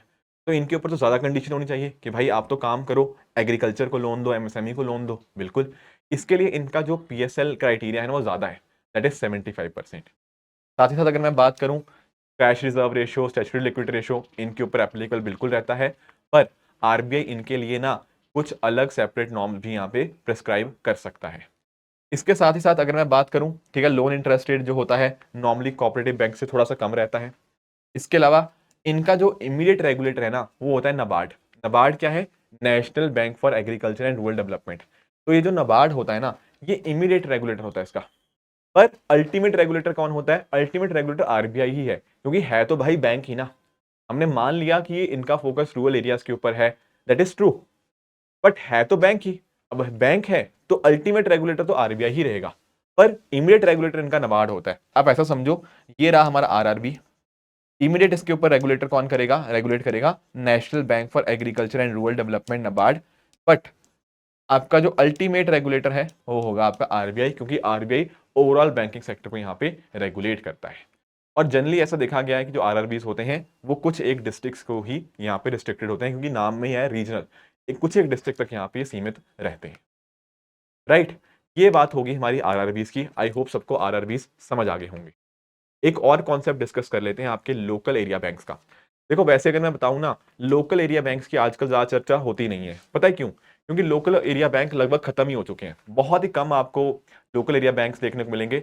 इनका जो नंबर होता है वो 2 3 4 ऐसे ही रहता है। ठीक है, बहुत ज्यादा लोकल एरिया बैंक्स है नहीं, पर इनको अगर हम थोड़ा फिर भी पढ़ना चाहें तो हम पढ़ सकते हैं। हालांकि they are not important as of now, क्योंकि नंबर्स बहुत ही कम है इनके। तो 1996 के अंदर लोकल एरिया बैंक्स को इंट्रोड्यूस किया गया था। फोकस इनका यही था कि आपके ना कुछ रूरल और कुछ सेमी अर्बन एरियाज के अंदर हम अपने क्रेडिट फ्लो को और कैसे बेहतर कर सकते हैं, क्रेडिट अवेलेबिलिटी के अंदर कुछ गैप्स थे उनको कैसे फुलफिल कर सकते हैं, उनको बेटर कैसे, उनको ब्रिज कैसे कर सकते हैं, उसके लिए यहाँ पे लोकल एरिया बैंक्स को लाया गया था। प्राइवेट सेक्टर्स के द्वारा ऑर्गेनाइज किया था, but not that important as of now, बहुत ही कम रह गए हैं, जैसा कि आप लिस्ट यहाँ पे देख सकते हो। बाकी एक बात आपको और ध्यान में रखनी है कि ये मैक्सिमम ना आपके 3 डिस्ट्रिक्ट्स में ही हो सकते हैं, 3 कंटिग्यूअस डिस्ट्रिक्ट के अंदर। इसके अलावा अगर हम बात करें तो कंपनीज एक्ट 1956 के अंदर रजिस्टर होते हैं, पर आरबीआई को इनको अप्लाई करना पड़ता है under the banking regulation act, ताकि बैंक का इनको लाइसेंस मिले। क्लियर है? नॉट दैट इंपॉर्टेंट, एक basic idea would have been fine in case of local area bank. बाकी आप नोटिस करोगे, जैसे कैपिटल स्मॉल फाइनेंस बैंक, आपने इस बारे में सुना होगा। ये पहला ऐसा स्मॉल फाइनेंस बैंक था, मतलब एक्चुअली पहले ये क्या था? Capital local area bank. Local area bank से फिर बाद में जाके चेंज हो गया एसएफबी के अंदर, स्मॉल फाइनेंस बैंक। तो एक्चुअल में ना लोकल एरिया बैंक्स के कम होने का नंबर यही कारण यही है कि लोकल एरिया बैंक ने ना समय के साथ साथ अपने आप को किसी और टाइप ऑफ बैंक में कन्वर्ट कर लिया। जैसे फॉर एग्जांपल कैपिटल ने कन्वर्ट कर लिया अपने आप को स्मॉल फाइनेंस बैंक। पहले कैपिटल लोकल एरिया बैंक हुआ करता था, फिर उसने अपने आप को कैपिटल स्मॉल फाइनेंस बैंक में कन्वर्ट कर लिया। इसी तरह से जैसे आपके सामने कोस्टल लोकल एरिया बैंक है, राइट, वैसे आप देख पाओगे इन चीजों। अब ये बातें चलो ठीक है, लोकल एरिया बैंक देख लिया, आरआरबी देख लिया। इसी बीच में ना आप एक चीज नोटिस करोगे कि 2013-14 के अंदर ना, ये पीछे मेरे नचिकेत मोदी हैं, इनकी अध्यक्षता के अंदर एक कमेटी बनती है। और इस कमेटी का पर्पस ये रहता है कि भाई एक बात बताओ, देश में हम फाइनेंशियल इंक्लूजन को कैसे बेहतर करें। तो इनकी कुछ रिकमेंडेशंस आती हैं। इन्होंने बात करी कि कैसे हम इनोवेशन बढ़ा सकते हैं प्लेयर्स के बीच में, अलग अलग जो आपके एग्जिस्टिंग प्लेयर्स हैं, एंड कुछ नए प्लेयर्स अगर आएंगे तो उससे कहीं ना कहीं कंपटीशन भी इंक्रीज होगा। तो उस पर्पस से अपने रिकमेंडेशंस देते हैं, एंड उन्हीं रिकमेंडेशंस के बेसिस के ऊपर हमारे पास फॉर्म होता है स्मॉल फाइनेंस बैंक। मैंने अभी आपको बताया था ना कि लोकल एरिया बैंक क्या हुआ था, लोकल एरिया बैंक का कन्वर्ट हो सकता है स्मॉल फाइनेंस बैंक। तो दरअसल में स्मॉल फाइनेंस बैंक का जो आइडिया था वो इन्होंने ही दिया था। हालांकि बाद में जो उषा थोराट कमेटी है उन्होंने फर्दर इसके बारे में डिस्कशन किया। ठीक है, तो ये कमेटी का भी इंपॉर्टेंट रोल यहाँ पे रहता है इसके अंदर। इसको समझते हैं स्मॉल फाइनेंस बैंक। यहाँ पर क्या होता है ना कि इनका मेजर जो फोकस रहता है, मैंने कहा था ना ये डिफरेंशियल बैंक है एक तरह के, इनका कुछ रिस्ट्रिक्शंस होती हैं पर इनके कुछ स्पेसिफिक पर्पस के लिए इनको बनाया जाता है। इनका पर्पस पता क्या था कि आप जो अनसर्व्ड हैं या फिर अंडर सर्व्ड फार्मर्स, जिन किसानों तक नहीं पहुंच पा रहा पैसा, उनको पहुंचाइए। आपके छोटे इंडस्ट्रीज हैं, माइक्रो स्मॉल इंडस्ट्रीज, वहां तक आप पैसा पहुंचाइए, उनको यहाँ पे मदद कीजिए। उसके लिए स्मॉल फाइनेंस बैंक्स मेजरली काम करते हैं। अगर मान लो ये अच्छा काम करते हैं स्मॉल फाइनेंस बैंक, तो 5 साल के बाद इनको यूनिवर्सल कमर्शियल बैंक भी यहाँ पे बनाया जा सकता है। इनके लिए भी जो क्राइटेरिया है ना प्रायोरिटी सेक्टर लेंडिंग का, क्योंकि ये भी उसी तरह से काम करते हैं आपके किसानों के लिए, छोटी इंडस्ट्रीज के लिए, तो यहाँ पर भी जो प्रायोरिटी सेक्टर लेंडिंग का जो क्राइटेरिया है ना, वो आपको 75% ही देखने को मिल जाता है। अब इस बैंक के अंदर आप डेफिनेटली डिपॉजिट करवा सकते हो अपना। उसके अलावा ये जो बैंक होते हैं, ये डेबिट कार्ड भी इशू कर सकते हैं और क्रेडिट कार्ड भी इशू कर सकते हैं। डेबिट कार्ड आप समझते होंगे कि मान लो मेरा पैसा बैंक के अंदर पड़ा हुआ है, वहां पे जैसे एटीएम कार्ड होता है आपका, तो डेबिट कार्ड सिमिलर रहता है, उसके माध्यम से आप कर पाओगे। क्रेडिट कार्ड एक तरीके का उधार होता है जो आप बैंक से लेते हो, राइट। आप लोग, आई एम प्रीटी श्योर आप लोग यूज करते होंगे डेबिट कार्ड और क्रेडिट कार्ड को। तो स्मॉल फाइनेंस बैंक दोनों इशू कर पाएंगे, क्रेडिट भी और डेबिट कार्ड भी। और इनकी जो 25% ब्रांचेस होती हैं वो आपको अनबैंक्ड रूरल एरियाज के अंदर देखने को मिल जाती हैं। अब ये एक चीज थी, एक चीज क्या थी, स्मॉल फाइनेंस बैंक। उसी तरह से एक चीज साथ साथ आपके पढ़नी है, दैट इज पेमेंट बैंक। इन दोनों में कंपैरिजन आपको पता होना चाहिए, किसके बीच में, स्मॉल फाइनेंस बैंक और आपका पेमेंट बैंक के बीच में। एक्चुअली में ना पेमेंट बैंक भी जो आइडिया था वो आपका नचिकेत मोर कमेटी ने ही इनको बताया था कि ऐसे बैंक्स भी होने चाहिए हमारे सामने। तो पेमेंट बैंक जब बनते हैं उनका पर्पस कुछ अलग था। जैसे आप लोग देखते हो पेटीएम पेमेंट बैंक, अब तो चलो थोड़ा इसके ऊपर कंडीशंस थी, पर एयरटेल पेमेंट बैंक हो गया, फिनो पेमेंट बैंक हो गया, जियो पेमेंट बैंक हो गया, राइट, आपका एनएसडीएल पेमेंट बैंक हो गया। इस तरह के अलग अलग पेमेंट बैंक्स खुलते हैं। अब पेमेंट बैंक का कुछ पर्पस था, पेमेंट बैंक का पर्पस तो क्या था, आपके जैसे माइग्रेंट लेबरर्स हैं वो अपने घर रेमिटेंसेस पहुंचा पाए, छोटी छोटी सेविंग्स कर पाए, ये इसका फोकस था।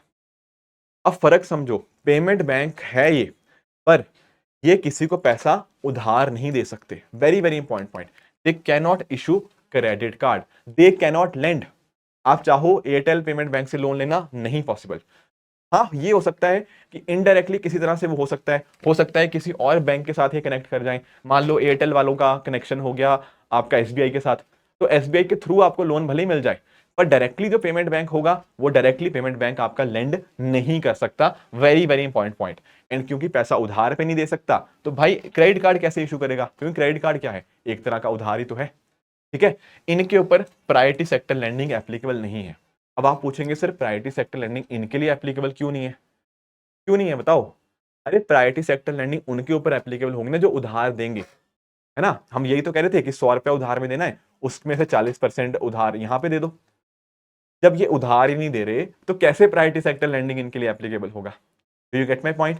बाकी कोई एनआरआई डिपॉजिट नहीं हो सकता, टाइम डिपॉजिट भी नहीं हो सकता यहाँ पे, ठीक है ना। बस डिमांड डिपॉजिट आप करवा सकते हो पेमेंट बैंक के अंदर, कितना, मैक्सिमम 2 लाख रुपए तक का। हो सकता है आप इंटरनेट पे जाओ और आपको ये नंबर शायद 1 लाख देखने को मिले। देखो 1 लाख नंबर पहले हुआ करता था, अब ये नंबर बढ़ के 2 लाख हो चुका है। डेबिट कार्ड डेफिनेटली इशू कर सकते हैं, पर क्रेडिट कार्ड यहाँ पे इशू नहीं करते। और इनका फोकस क्या रहता है, स्मॉल सेविंग्स को प्रमोट करना, माइग्रेट लेबर्स के रेमिटेंसेस अपने घर तक आसानी से पहुंचे, low income house hold, small business, उनके ऊपर ज्यादा ये फोकस रखते हैं, ठीक है।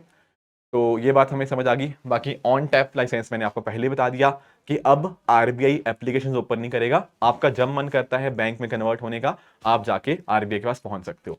तो आरबीआई ने ऑन टैप लाइसेंसिंग फैसिलिटी आपके यूनिवर्सल बैंक्स के लिए, स्मॉल फाइनेंस बैंक्स के लिए यहाँ पर ओपन अप कर दी है। देखो ऐसे क्वेश्चन यूपीएससी ने पूछे हुए हैं, जैसे ये देखो 2016 में ये क्वेश्चन आया था कि पेमेंट बैंक का सोचा जा रहा है, ठीक है ना। तो पेमेंट बैंक के बारे में क्या क्या स्टेटमेंट्स करेक्ट है, थोड़ा ध्यान से समझो।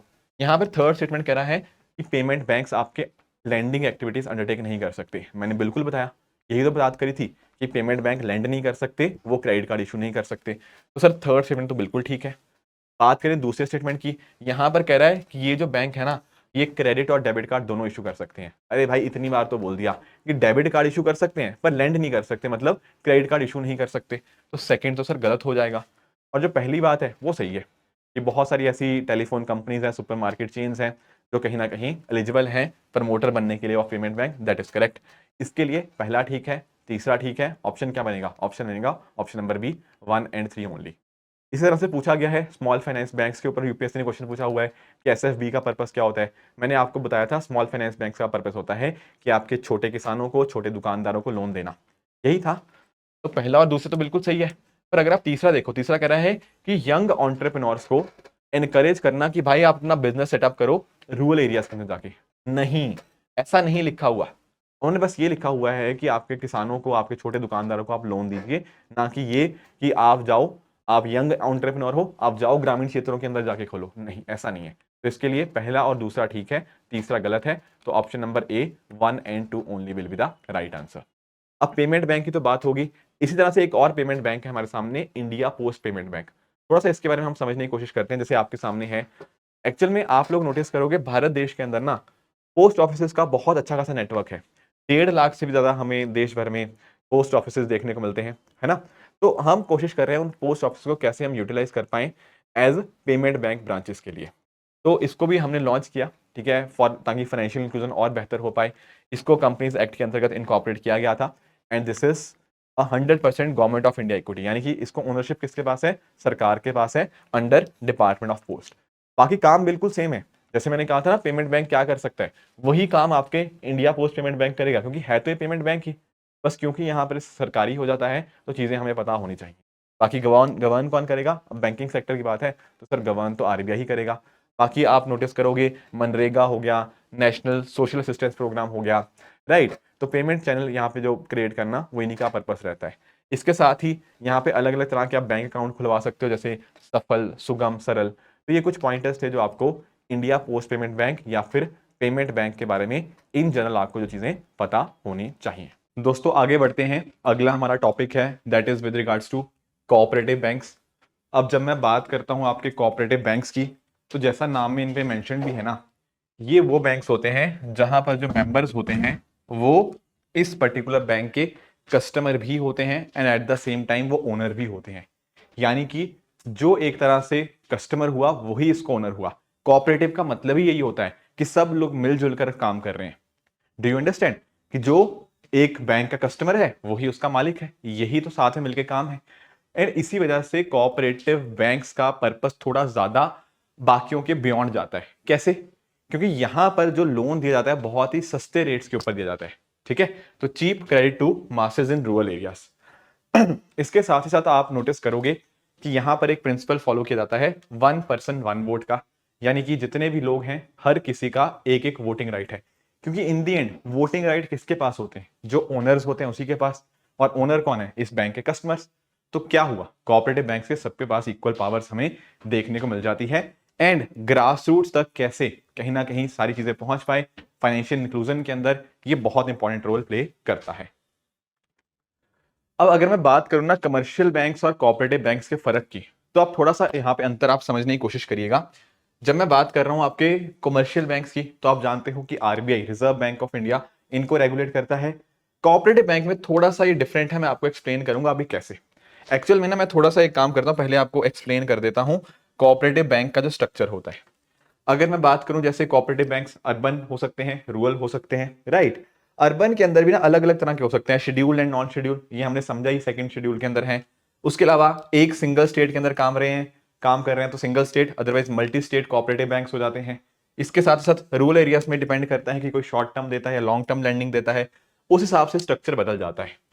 जैसे फॉर एग्जाम्पल अगर आप नोटिस करना चाहोगे ना यहां पर एक स्ट्रक्चर, तो एक स्ट्रक्चर कुछ ऐसे बन जाता है।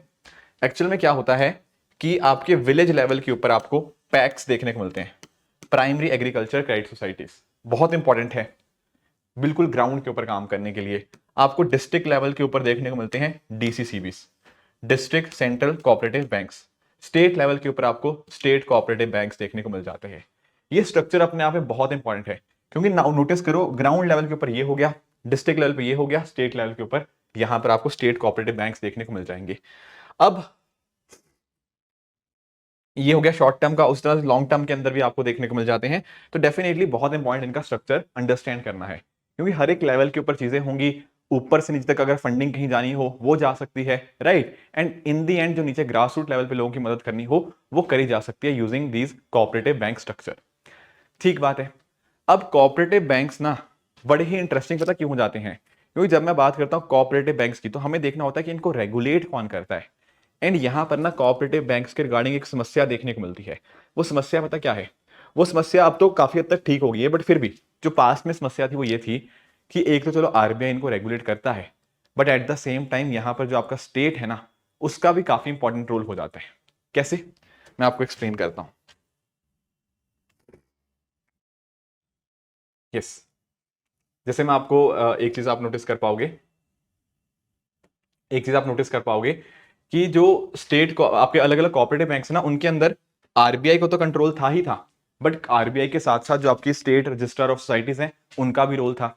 अब आरबीआई आप जानते हो, आरबीआई अपने आप में काम करता है बहुत ही प्रोफेशनल ढंग से, पर कई बार स्टेट का कंट्रोल होने की वजह से in form of regulation over this cooperative banks हमें नोटिस करने को मिलता था कि स्टेट का जो इंटरफेरेंस है यहाँ पे वो बहुत ज्यादा बढ़ जाता था। क्या कहा मैंने? स्टेट्स का इंटरफेरेंस बहुत ज्यादा बढ़ जाता था, आरबीआई पूरी तरह से रेगुलेट नहीं कर पाता था। तो आपने नोटिस किया कि बहुत बार ना कुछ बड़े बड़े स्कैम्स देखने को मिले, जैसे PMC, Punjab and Maharashtra cooperative bank, इस तरह से बहुत सारे कोऑपरेटिव बैंक्स की खबरें आती रहती थी कि कोऑपरेटिव बैंक्स के अंदर गड़बड़ घोटाला हो रहा है। राइट, क्योंकि स्टेट का इंटरवेंशन ज्यादा था, इंटरवेंशन भी क्या, इंटरफेरेंस ज्यादा होता था इन चीजों के अंदर, जिस वजह से कोऑपरेटिव बैंक ढंग से काम नहीं कर पाते थे और अक्सर स्कैम वगैरह के अंदर इनका नाम खूब आता था। अगर आप कभी गूगल करते ना तो इस तरह के मुद्दे उठते थे कि कोऑपरेटिव बैंक्स ने जब डीमोनेटाइजेशन हुआ उस समय बहुत मनी लॉन्ड्रिंग करी गई, क्योंकि स्टेट का बहुत ज्यादा इंटरफेरेंस था। यहाँ पर कौन बंदा बैठेगा, कौन मैनेजर होगा, कौन हायर अथॉरिटीज के अंदर होगा, वहां पर हस्तक्षेप पूरा स्टेट का होता था, जो आरओसीज होते हैं, रजिस्टर ऑफ सोसाइटीज, ठीक है। तो इस तरह से कोऑपरेटिव बैंक में बहुत सारे इश्यूज आ रहे थे। क्यों आ रहे थे? Because of dual control. RBI का कंट्रोल था पर आरबीआई का पूरी तरह से कंट्रोल नहीं था। अंडरस्टूड? तो यहां पर हमने पता क्या किया, हमने यहां पे अमेंडमेंट लेके आए 2020 के अंदर। 2020 के अंदर हमने क्या किया, हमने अमेंडमेंट लेकर आए किसके अंदर, आपके अर्बन कोऑपरेटिव बैंक्स जो अर्बन एरियाज वाले थे उनके अंदर, प्लस मल्टी स्टेट कोऑपरेटिव जो एक से ज्यादा स्टेट के अंदर काम करते हैं उन कोऑपरेटिव बैंक्स के अंदर। यहां पर जो डुअल कंट्रोल था वो हमने डुअल कंट्रोल खत्म किया और हमने पावर दे दी आरबीआई को।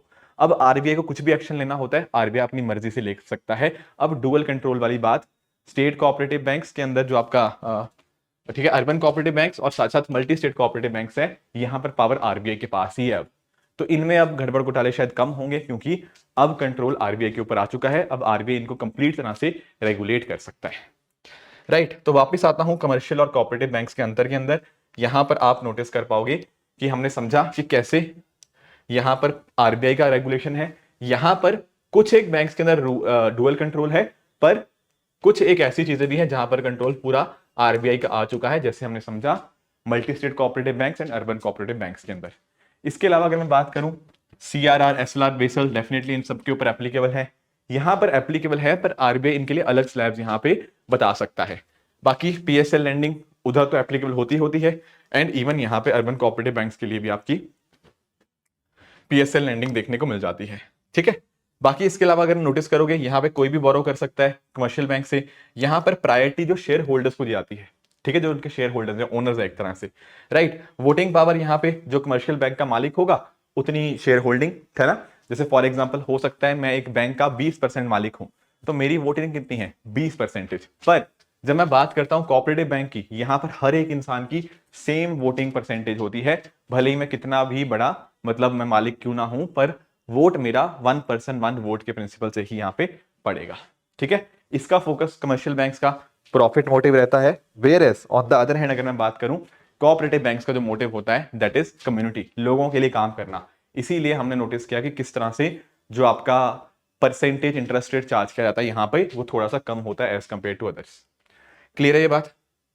ठीक है, तो ये हमने थोड़ा सा कोऑपरेटिव बैंक्स को समझने की कोशिश करी, पर हमने और भी अंडरस्टैंड करने हैं इसके इश्यूज। पहला तो मैंने आपको बताया ही कि कैसे जो सुपरविजन है, जो ऑडिट है, या जो रेगुलेटरी इश्यूज थे वो ज्यादा थे because there was the concept of dual control.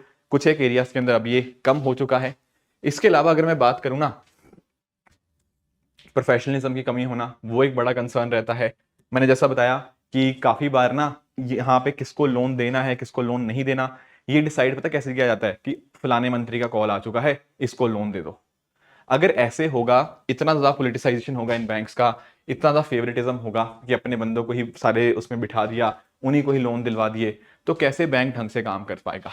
नहीं कर पाएगा ना। तो ये एक बड़ा कंसर्न था। इसके अलावा ना एक चीज मैंने बताया कि मनी लॉन्ड्रिंग के अंदर इनका कई बार नाम उठा है, स्पेशली जब डीमोनेटाइजेशन हुआ था उसके बाद ऐसा बताया जाता है कोऑपरेटिव बैंक्स को मैसिव लेवल के ऊपर यूज किया गया इन मनी लॉन्ड्रिंग। तो वो एक एस्पेक्ट हमें यहाँ पे देखने को मिल जाएगा। एक चीज होती है कंटेजियन इफेक्ट। पता क्या होता है कंटेजियन इफेक्ट? जैसे अभी ना मुझे जुकाम है, सही बता रहा हूँ, ठीक है, जैसे मेरे हाथ में आप रुमाल भी देख पाओगे, तो सही में जुकाम है, ठीक है। तो होता क्या है ना कि जैसे मुझे जुकाम है तो हो सकता है आप मेरे आसपास हो तो शायद आपको भी जुकाम हो जाए, उससे तीसरे को भी जुकाम हो जाए, है ना, होता है ये चीजें थोड़ी सी ऐसे एक दूसरे से यहाँ पे आगे फैलती रहती हैं। सेम चीज हमारे बैंकिंग सेक्टर में भी हो सकती है। अब होता पता क्या है, आपके जो कोऑपरेटिव बैंक्स होते हैं ना, उनकी एक दूसरे के अंदर क्या होती है, एक दूसरे के अंदर खाता होता है। यानी कि हो सकता है, मतलब हो सकता है क्या होता है, पीएमसी बैंक का कुछ पैसा इस एक्सवाईजी बैंक के अंदर पड़ा होगा, इस बैंक का पैसा इसमें अंदर होगा, एंड ऐसे ऐसे वाइस वर्सा। तो बैंक्स ना आपस में कनेक्टेड होते हैं। एक कोऑपरेटिव बैंक ने थोड़ा पैसा किसी दूसरे बैंक में रखा होता है, दूसरे ने तीसरे के अंदर, तीसरे ने पहले के अंदर। तो होता पता क्या है, जब एक बैंक डूबता है ना, कहीं ना कहीं वो बाकियों को भी साथ में डुबा के ले जाता है। तो this is known as contagion effect. ये बहुत बड़ा कई बार क्राइसिस देखने को मिला है when we talk about cooperative banks. तो ये कंटेजियन इफेक्ट होता क्या है, ये भी आपको अच्छे से पता होना चाहिए। ठीक है, ठीक है, ठीक है, ये हमने सारी चीजें समझ ली which were with regards to cooperative banks. आगे देखो आपके सामने क्वेश्चन है, आप इस क्वेश्चन को ट्राई कर सकते हो। जैसे हमने देखा कि कैसे 2020 के अंदर अमेंडमेंट लाया गया, एंड 2021 में हमारे सामने क्वेश्चन देखने को मिलता है अर्बन कोऑपरेटिव बैंक्स के बारे में ही। यहाँ पर कह रहा है कि जो अर्बन कोऑपरेटिव बैंक्स है ना, वो आपके लोकल बोर्ड्स द्वारा रेगुलेट किया जाता है, जो कि आपकी स्टेट गवर्नमेंट सेटअप करती हैं। अब यही तो मैंने पढ़ा कि यही तो बदलाव आ गया था, यहीं से तो जो डुअल कंट्रोल था वो खत्म हुआ एंड आरबीआई के पास पूरा कंट्रोल आ गया।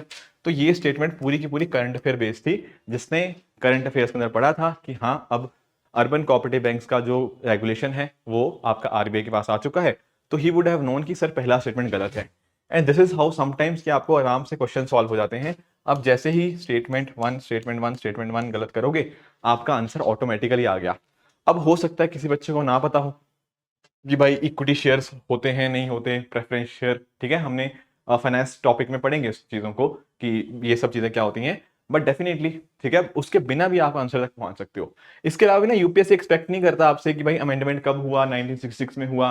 ये बहुत ही टफ क्वेश्चंस होते हैं ऐसे, पर सिर्फ और सिर्फ एक स्टेटमेंट से ही आपका कई बार आंसर मिल जाता है। तो ये टेक्निक आपको आनी चाहिए। ठीक है, आगे आते हैं। यहां पर ये भी करंट अफेयर्स के इंस्पायर्ड ही क्वेश्चन है। यहां पर ये कह रहा है कि जब हम बात करते हैं ना शॉर्ट टर्म क्रेडिट डिलीवरी की एग्रीकल्चर सेक्टर को, वहां पर डीसीसीबीज जो होते हैं वो ज्यादा क्रेडिट डिलीवर करते हैं as compare to scheduled commercial bank and RRBs नहीं।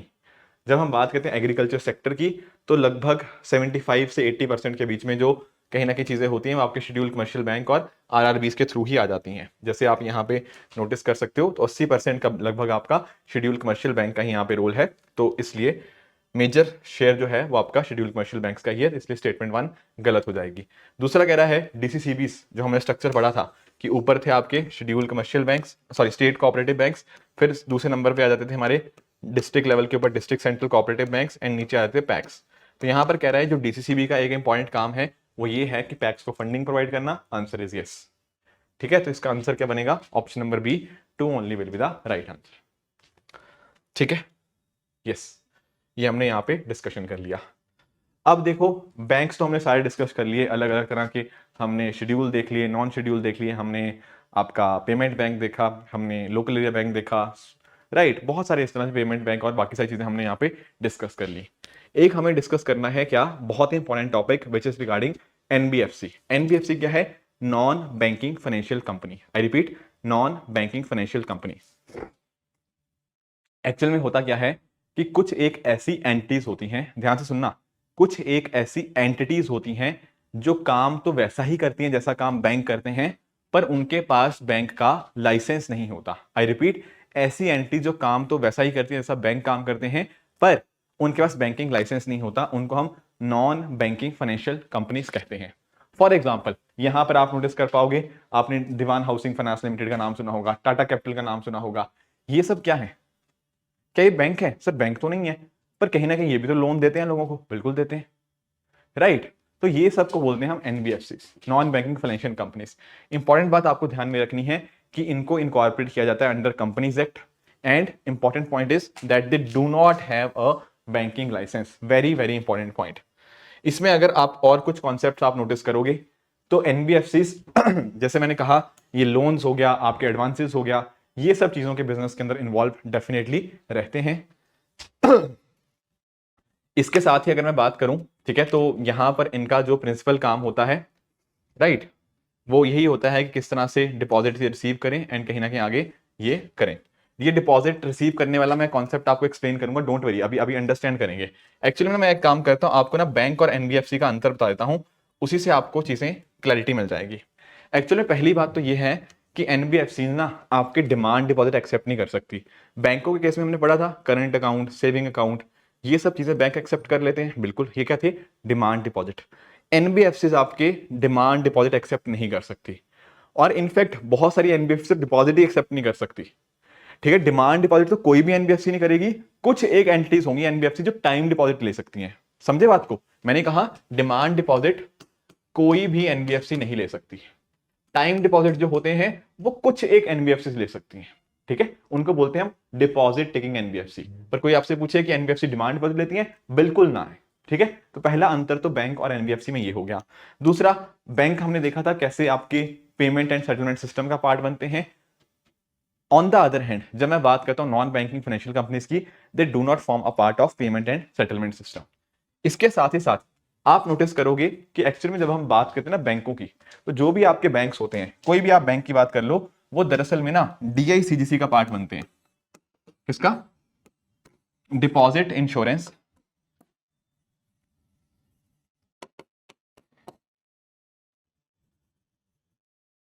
क्रेडिट गारंटी कॉरपोरेशन, राइट, वो डीआईसीजीसी का पार्ट बनते हैं। डीआईसीजीसी क्या है, मतलब उनके साथ लिंक होते हैं। एक्चुअल में क्या होता है, मान लो जैसे आपका बैंक है, कल को मैं बोलता हूं ये बैंक डूब गया। अब ये बैंक डूब गया तो किसी बंदे ने यहां पे कुछ पैसा डिपॉजिट करवाया होगा, बिल्कुल करवाया होगा, बिल्कुल करवाया होगा, यस। तो इस डिपॉजिटर का क्या होगा? आंसर पता क्या है? जब भी कोई ऐसे इंसान एक बैंक के साथ अपना डिपॉजिट करवाता है ना, तो इस डिपॉजिट का क्या होता है, इस डिपॉजिट का होता है एक तरह से इंश्योरेंस। किसके साथ होता है इंश्योरेंस? ये इंश्योरेंस होता है डीआईसीजीसी के साथ, जिसको ओन कौन करता है? आपका आरबीआई, ठीक है। 100% इसकी ओनरशिप आरबीआई के पास होती है। तो यानी कि ना यहां पर डीआईसीजीसी के केस में क्या होता है, अब 5 लाख तक की इंश्योरेंस हो जाती है, समझे। अगर मान लो किसी का डिपॉजिट था मान लो 10,000, तो यानी कि, और बैंक डूब गया, तो 10,000 का 10,000 रुपया इसको मिल जाएगा। अगर मान लो पैसा था 5 लाख, तो 5 लाख का 5 लाख इंश्योर्ड था, वो 5 लाख मिल जाएगा। अगर मान लो पैसा था 10 लाख, किसी का 10 लाख रुपया बैंक में पड़ा हुआ था और बैंक डूब गया, तो 10 लाख में से 5 लाख तो इसको पक्का मिल जाएगा, क्योंकि इंश्योरेंस कितने का हो रखा है? 5 लाख तक का, ठीक है। तो मैक्सिमम लिमिट क्या है? 5 लाख। ये बात आपको पता होनी चाहिए डीआईसीजीसी की। पहले ये नंबर 1 लाख होता था, अब ये बढ़कर 5 लाख हो चुका है। बात क्या ध्यान में रखनी है? बात ये ध्यान में रखनी है कि ये जो आपका डीआईसीजीसी वाली बात है, ये बैंकों के लिए एप्लीकेबल है। बैंक में अगर आपका पैसा पड़ा हुआ है तो वो सिक्योर्ड है अप टू 5 लाख। एनबीएफसी वाला नहीं है। जैसे मैंने बताया था ना, एनबीएफसी क्या कर सकते हैं? डिमांड डिपॉजिट तो नहीं ले सकते, कुछ एक एनबीएफसी टाइम डिपॉजिट एक्सेप्ट कर लेती हैं। अगर आपने उसमें पैसा डाला हुआ है, तब आपका वो पैसा डीआईसीजीसी से इंश्योर्ड नहीं है, बैंक्स का इंश्योर्ड रहता है। I hope that is clear. इसके अलावा अगर मैं बात करूं, एनबीएफसी आपका कंपनीज एक्ट में रजिस्टर होती हैं, बैंक कहां होते हैं आपके register? Under banking regulation act, सही बात है। उसके अलावा अगर आप और अंतर देखना चाहते हो, यहां पे जैसे बैंक होते हैं उनको सुपरवाइज कौन करता है? उनको सुपरवाइज करता है आरबीआई। पर जब मैं बात करता हूं एनबीएफसी की, यहां पर अलग अलग प्लेयर्स इन्वॉल्व होते हैं। कुछ एक ऐसे एनबीएफसी होती हैं जिनको आरबीआई रेगुलेट करता है, कुछ एक ऐसी एनबीएफसी होती है जिनको सेबी रेगुलेट करता है, कुछ एक और अन्य एनबीएफसी हो सकती है जिनको अलग अलग और एंटीज रेगुलेट करती हैं। तो कोई स्पेसिफिक यहाँ पे आपको नहीं देखने को मिलता कि हाँ एनबीएफसी एक ही प्लेयर करे, नहीं, different different players in different different categories are regulating various kind of NBFCs. इसके अलावा इनके एंट्री नॉर्म्स अलग होते हैं बैंक से, बैंकिंग लाइसेंस नहीं होता इनके पास, ठीक है। यहां पर जो डिपॉजिट टेकिंग एनबीएफसी होती है ना, उनको हम बोलते हैं एनबीएफसी डी। डी का मतलब क्या है? डिपॉजिट। डिपॉजिट टेकिंग एनबीएफसी को अगर हम छोड़ दें, बाकी जो एनबीएफसी जो डिपॉजिट नहीं लेती, उनको एसएलआर मेंटेन करने की जरूरत नहीं है, ठीक है। जो एनबीएफसी टाइम डिपॉजिट ले लेती हैं उनको मेंटेन करना होता है स्टैट्यूटरी लिक्विडिटी रेशियो। इसके साथ ही साथ एनबीएफसी जो चेक्स होते हैं उनको अपने ऊपर जो ड्रॉन है उनको नहीं इशू कर सकती, राइट। ये कुछ फर्क थे। एंड लास्टली अगर मैं बात करूं, एक कोई कंपनी वो एनबीएफसी नहीं हो सकती अगर उसका कुछ प्राइमरी काम है आपके एग्रीकल्चर हो गया, इंडस्ट्रियल एक्टिविटी हो गया, इन सभी चीजों के अंदर एंगेज करना। अगर ये सब काम होगा तो वहां पर एनबीएफसी एंगेज, मतलब उसको हम एनबीएफसी नहीं कह सकते। तो ये कुछ फर्क थे जो आपको एनबीएफसी और बैंकिंग सेक्टर में पता होने चाहिए थे। अगर ये फर्क पता है तो बहुत आराम से आप कोई भी क्वेश्चन कर दे कोई, ठीक है। तो एनबीएफसी समझ तो आ गया सर, काम वैसा ही है, लोन वगैरह देते हैं डेफिनेटली, पर कहीं ना कहीं इनके पास बैंकिंग लाइसेंस नहीं होता। एंड काफी और चीजें भी थी जो अलग थी, जैसे फॉर एग्जांपल डीआईसीजीसी का पार्ट नहीं होते। ये सब चीजें हमने यहाँ पे डिस्कस कर ली। अब एनबीएफसी चलो समझ आ गया। अब जो मैं बात कर रहा था ना, अलग अलग तरह की एनबीएफसी हो सकती हैं। जैसे फॉर एग्जांपल आपकी अगर कुछ एनबीएफसी इस फॉर्म में है, जैसे कोई फिनटेक वाली कंपनी है, पीयर टू पीयर लेंडिंग, एक इंसान दूसरे को लेंड कर रहा है, मतलब एक एंट्री बिना किसी और थर्ड पार्टी के पीयर टू पीयर लेंड करिए, मैं आपको लोन दे रहा हूं। अगर कोई ऐसा कंपनी बन जाती है, मतलब बीच में कंपनी आ गई, वो कंपनी क्या करती है, मतलब उसने वेबसाइट बना दी, अब मैं उस वेबसाइट के माध्यम से आपको लोन दे सकता हूं। This is peer to peer lending. बीच में कोई बैंक नहीं है, मेरा पैसा मैंने आपको लेंड कर दिया, पीयर टू पीयर लेंडिंग। अगर कोई ऐसी कंपनी आती है तो उसका रेगुलेशन आरबीआई के पास आएगा।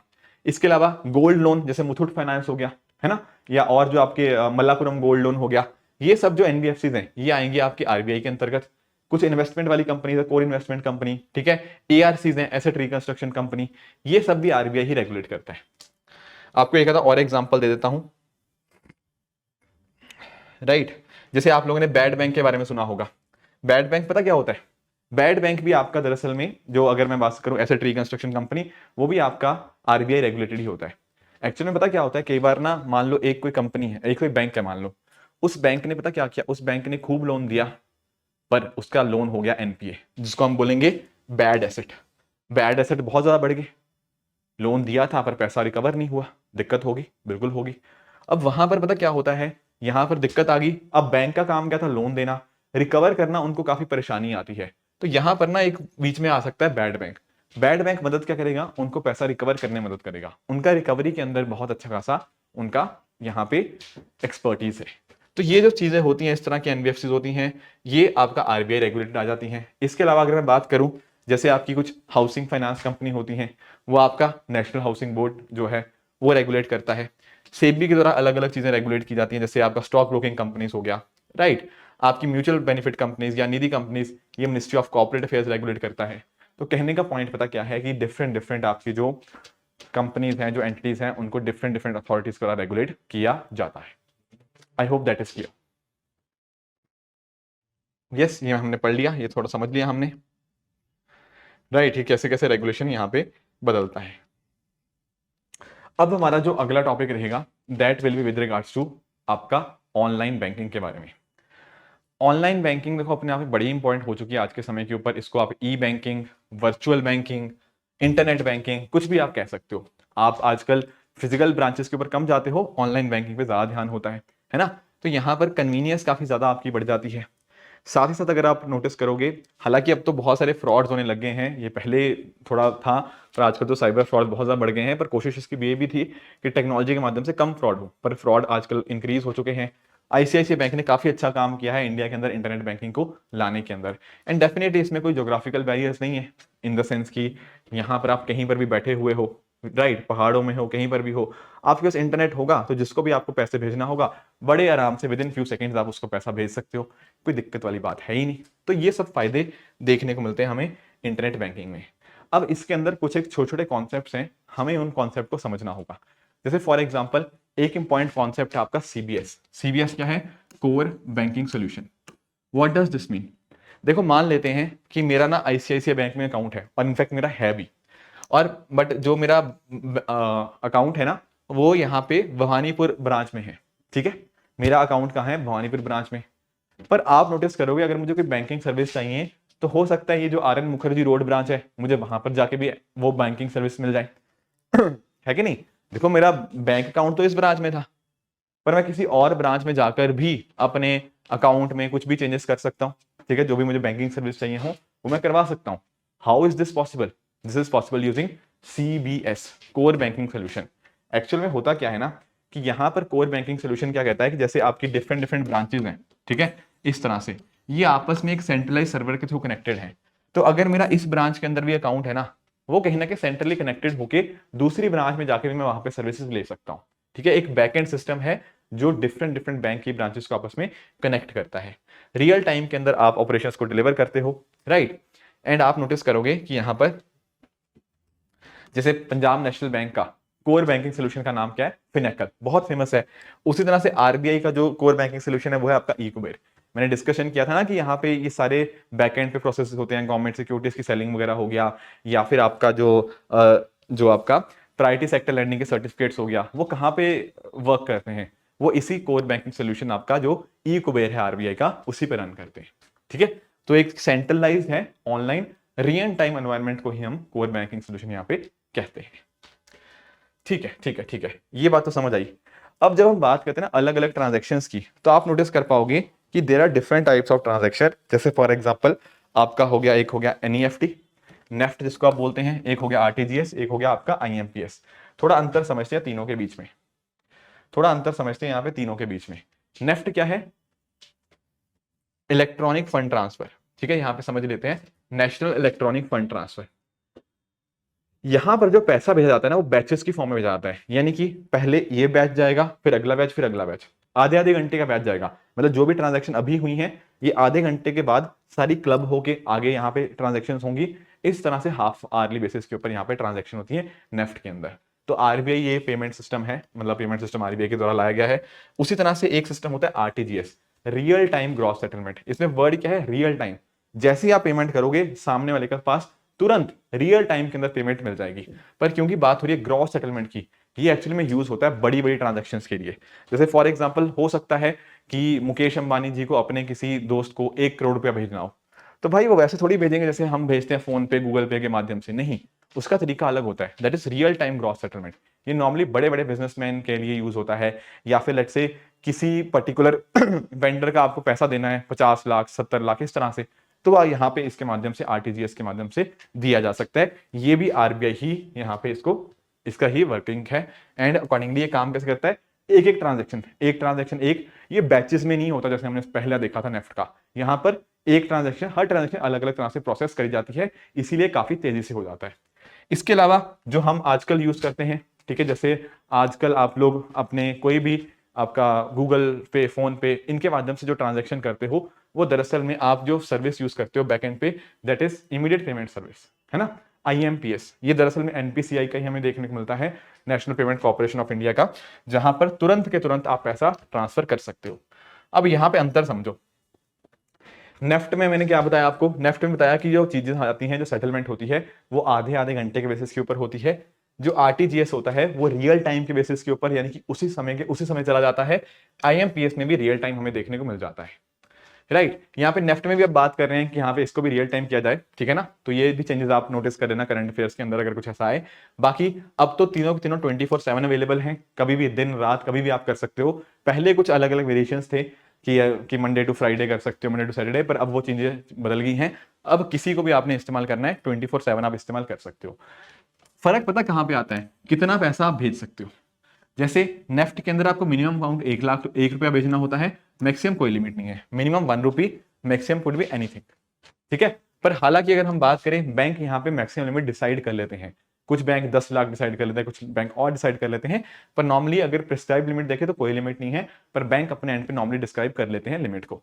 बात करें आरटीजीएस, आरटीजीएस बड़े बड़े ट्रांजेक्शन के लिए होता है, तो मिनिमम ही यहाँ पे 2 लाख होता है। मैंने कहा था ना, ये बड़े बड़े बिजनेसमैन इसको यूज करते हैं, तो minimum is 2 lakhs, there is maximum no limit. उसी तरह से अगर मैं बात करूं आपके इमीडिएट पेमेंट सिस्टम की, यहाँ पर मिनिमम 1 रुपया होता है एंड मैक्सिमम आपको 5 लाख रुपया देखने को मिल जाता है। बाकी जो नेफ्ट होता है वो डेफिनेटली बैंक प्रोवाइड करते हैं, आरटीजीएस भी बैंक्स, और आपका जो आईएमपीएस है ये आपका बैंक्स के साथ साथ जो प्रीपेड पेमेंट इंस्ट्रूमेंट्स वाले हैं ना, जैसे फोन पे, गूगल पे, वो सब प्रोवाइड करते हैं। यहाँ पर कोई खास चार्जेस नहीं होते, ठीक है। आईएमपीएस के अंदर हो सकता है थोड़े बहुत चार्जेस हो, नॉट दैट इंपॉर्टेंट, वैसे ये बैंक टू बैंक वेरी कर सकता है। बाकी देखो, टारगेट इनका यहाँ रहता है आपका रिटेल कस्टमर्स का, आपका आरटीजीएस हो जाता है बिजनेसमैन के कॉरस्पॉन्डिंग। एंड अगर मैं बात करूं तीसरे सेगमेंट की, तो यहां पर आप नोटिस कर पाओगे कि तीसरे सेगमेंट में बात करूं, यहां पर होते हैं आपके रिटेल कस्टमर्स, ठीक है। बाकी इंस्ट्रूमेंट्स की बात करें, यहां पर डेफिनेटली आरबीआई है और आरबीआई है, पर यहां पे मैंने आपको बताया था दिस इज एनपीसीआई। थोड़ा सा मैं आपको एनपीसीआई के बारे में बताता हूं, national Payment Corporation of India के बारे में। दरअसल में एनपीसीआई को बनाया गया 2008 के अंदर। आपका जो एक्ट है ना, कौन सा act? Payment and settlement system act 2007, इसके माध्यम से 2008 के अंदर आपके एनपीसीआई को बनाया गया। एनपीसीआई क्या होता है? आपका RBI plus IBA, reserve Bank of India plus Indian banking association, इनके द्वारा मिलकर यहाँ पर एनपीसीआई को फॉर्म किया गया था as a not for profit company under companies act. तो किसने बनाया, कौन सा एक्ट में चेंज आया, कहां पर इनकॉर्पोरेट हुआ है, ये सारी बातें आपको एनपीसीआई के कॉन्टेक्स्ट में पता होनी चाहिए। आई होप इसमें किसी को कोई दिक्कत नहीं होगी। ठीक है, ठीक है, ओके ओके ओके। आगे आते हैं। आगे आप और चीजें समझो कि एनपीसीआई की जब मैं बात करता हूं ना, एनपीसीआई के हेडक्वार्टर्स मुंबई महाराष्ट्र में है एंड इसको 10 प्रमोटर बैंक से द्वारा यहाँ पे प्रमोट किया जाता है। ठीक है, और जो भी आपके अलग अलग रिटेल पेमेंट और सेटलमेंट सिस्टम होते हैं उसके लिए काम करना एनपीसीआई का ही काम है। इनफैक्ट ना अभी अगले 10-15 मिनट हम खूब चर्चा करेंगे एनपीसीआई के अलग अलग कामों के ऊपर, तब आपको रियलाइज होगा कि कितने सारे काम एनपीसीआई के द्वारा करे जाते हैं। जैसे फॉर एग्जाम्पल आप यहाँ पे समझो, आप एनपीसीआई की कभी वेबसाइट पे जाना, ये इतने सारे जो काम लिखे हुए ना ये सारे एनपीसीआई करता है। एक एक करके मैं थोड़ा समझा देता हूं आप लोगों को। जैसे आप लोगों ने कभी नोटिस किया कि मान लो आपके पास जो एटीएम कार्ड है वो एचडीएफसी का है, अब आपको एचडीएफसी का एटीएम नहीं मिल रहा, तो आपका मन करता है यार एक काम करते हैं, पीएनबी अकाउंट में जाते हैं, पास में आपका पीएनबी एटीएम था, तो आप गए पीएनबी एटीएम एंड वहां पर जाके आपने आराम से क्या कर दिया, आपने एचडीएफसी का अकाउंट डाल के आपने पेमेंट कर दिया। What is this showing, bank account कोई और है, मतलब credit debit card credit card किसी और का है और आपका बैंक एटीएम किसी और का है, तो कैसे पॉसिबल है? The answer is this is possible using NFS. NFS क्या है आपका? National Financial switch, right. National Financial switch में क्या होता है कि यहां पर आपके जो भी एटीएम ट्रांजैक्शंस होते हैं उनके अलग अलग बैंक्स के बीच में यहां पे कनेक्टिविटी होगी। ये जो काम है ना एनएफएस का, ये पॉसिबल कैसे हो पाया है? आपके national Payment Corporation of India के द्वारा ही। बेसिकली शेयर्ड एटीएम्स का एक लार्जेस्ट नेटवर्क है जिसके माध्यम से सिटीजन किसी भी बैंक एटीएम में जाके अपना पेमेंट निकलवा सकते हैं। Very very interesting point, and this is possible using NFS by NPCI, National Financial Switch by National Payment Corporation of India. ठीक है, ठीक है। अब बात करें, देखो एटीएम्स की अगर हम बात करें तो इंडिया में अलग अलग तरह के एटीएम्स आपको देखने को मिल जाएंगे, जिनमें आपके white level ATM, brown, orange, yellow, green, pink और भी अलग अलग तरह के एटीएम होते हैं। पर हमारे लिए सबसे इंपॉर्टेंट जो जानने हैं वो पहले दो हैं कि आखिर ये white level ATM, brown level ATM होते क्या है। देखो यहां पर आपके सामने नोटिस कर पा रहे होंगे, यहां पर आपके सामने इंडिकैश एटीएम है, यहां पर आपके सामने हिटाची का एटीएम है। अब मुझे एक चीज बताओ, इंडिकैश हो गया, हिटाची हो गया, क्या ये बैंक है? आप बोलोगे सर बैंक तो बिल्कुल नहीं है, ये कोई बैंक थोड़ी है, फिर ये एटीएम कैसे खोल के बैठे हैं? इनके पास थोड़ी है बैंकिंग लाइसेंस, नहीं है बैंकिंग लाइसेंस, पर ये एटीएम कैसे खोल के बैठे हैं? दरअसल में ऐसे एटीएम को ही ना हम क्या बोलते हैं, व्हाइट लेबल एटीएम बोलते हैं। क्या मतलब इस चीज का कि अगर आपका कोई ऐसा एटीएम है जो एक नॉन बैंकिंग एंटिटी, जैसे ये इंडिकैश है, नॉन बैंकिंग एंटिटी अगर किसी एटीएम को ओन करती है, उसको ऑपरेट करती है, that is known as white bank ATM. समझे? यहां पर तो पैसा कहां से आता है? देखो यहां पर कोई ना कोई स्पॉन्सर बैंक होगा, है ना, खोल इन्होंने लिया, पर इनको जो पैसा कोई प्रोवाइड करने वाला कोई ना कोई स्पॉन्सर बैंक यहां पे होता ही होता है। ठीक है, तो payment and settlement system act के हिसाब से इनको ऑथराइज किया गया है कि ऐसे नॉन बैंकिंग एंटिटीज भी इस तरह से एटीएम्स को ओपन कर सकती हैं, कोई दिक्कत वाली बात नहीं है।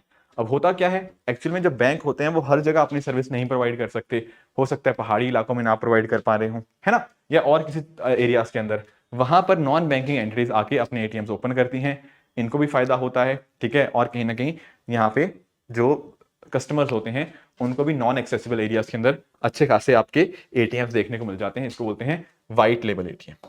ठीक है, एक होता है आपका ब्राउन लेबल एटीएम। अब जैसे यहाँ पे देखो, है तो ये आईसीआईसीआई बैंक का एटीएम, इसको ओन कौन करता है? ओन भी सर आईसीआईसीआई बैंक ही करता है, मालिक भी आईसीआईसीआई है। बस यहां पर क्या होता है ना, आपके जो ऑपरेशंस होते हैं उनको आउटसोर्स कर दिया जाता है। अब आप पूछेंगे कौन से ऑपरेशंस? देखो जैसे फॉर एग्जांपल यहाँ पर गार्ड वगैरह बैठे होंगे, है ना, जिसकी सिक्योरिटी वगैरह देखेंगे, या फिर कैश फिलिंग जो का काम होता है, वो सारे के सारे काम अगर आपने आउटसोर्स कर दिए, मालिक आप ही हो पर आपने जो ऑपरेशंस था वो कहीं ना कहीं आउटसोर्स कर दिया, किसी थर्ड पार्टी को आउटसोर्स कर दिया, उसको हम बोलते हैं brown label ATM. I hope ये मुद्दा भी आप यहाँ पे अच्छे से समझ गए होंगे। ठीक है, इसके अलावा जो और तरह के एटीएम होते हैं, जैसे आपका ऑरेंज लेवल एटीएम हो गया, यहाँ पर आप शेयर्स का ट्रांजैक्शन कर सकते हो। ग्रीन लेवल एटीएम के अंदर आप एग्रीकल्चर के लिए ट्रांजैक्शन कर सकते हो। येलो लेवल एटीएम के अंदर आप ई कॉमर्स के लिए यूज करते हो। And lastly pink level ATM को इस्तेमाल किया जाता है महिलाओं की बैंकिंग के लिए। तो ये सब चीजें होती हैं जो डिफरेंट डिफरेंट आपके एटीएम टाइप्स के कॉरस्पॉन्डिंग होती हैं। ठीक है, तो एनएफएस समझ लिया, टाइप्स ऑफ एटीएम समझ लिए। एक दो क्वेश्चन कर लेते हैं।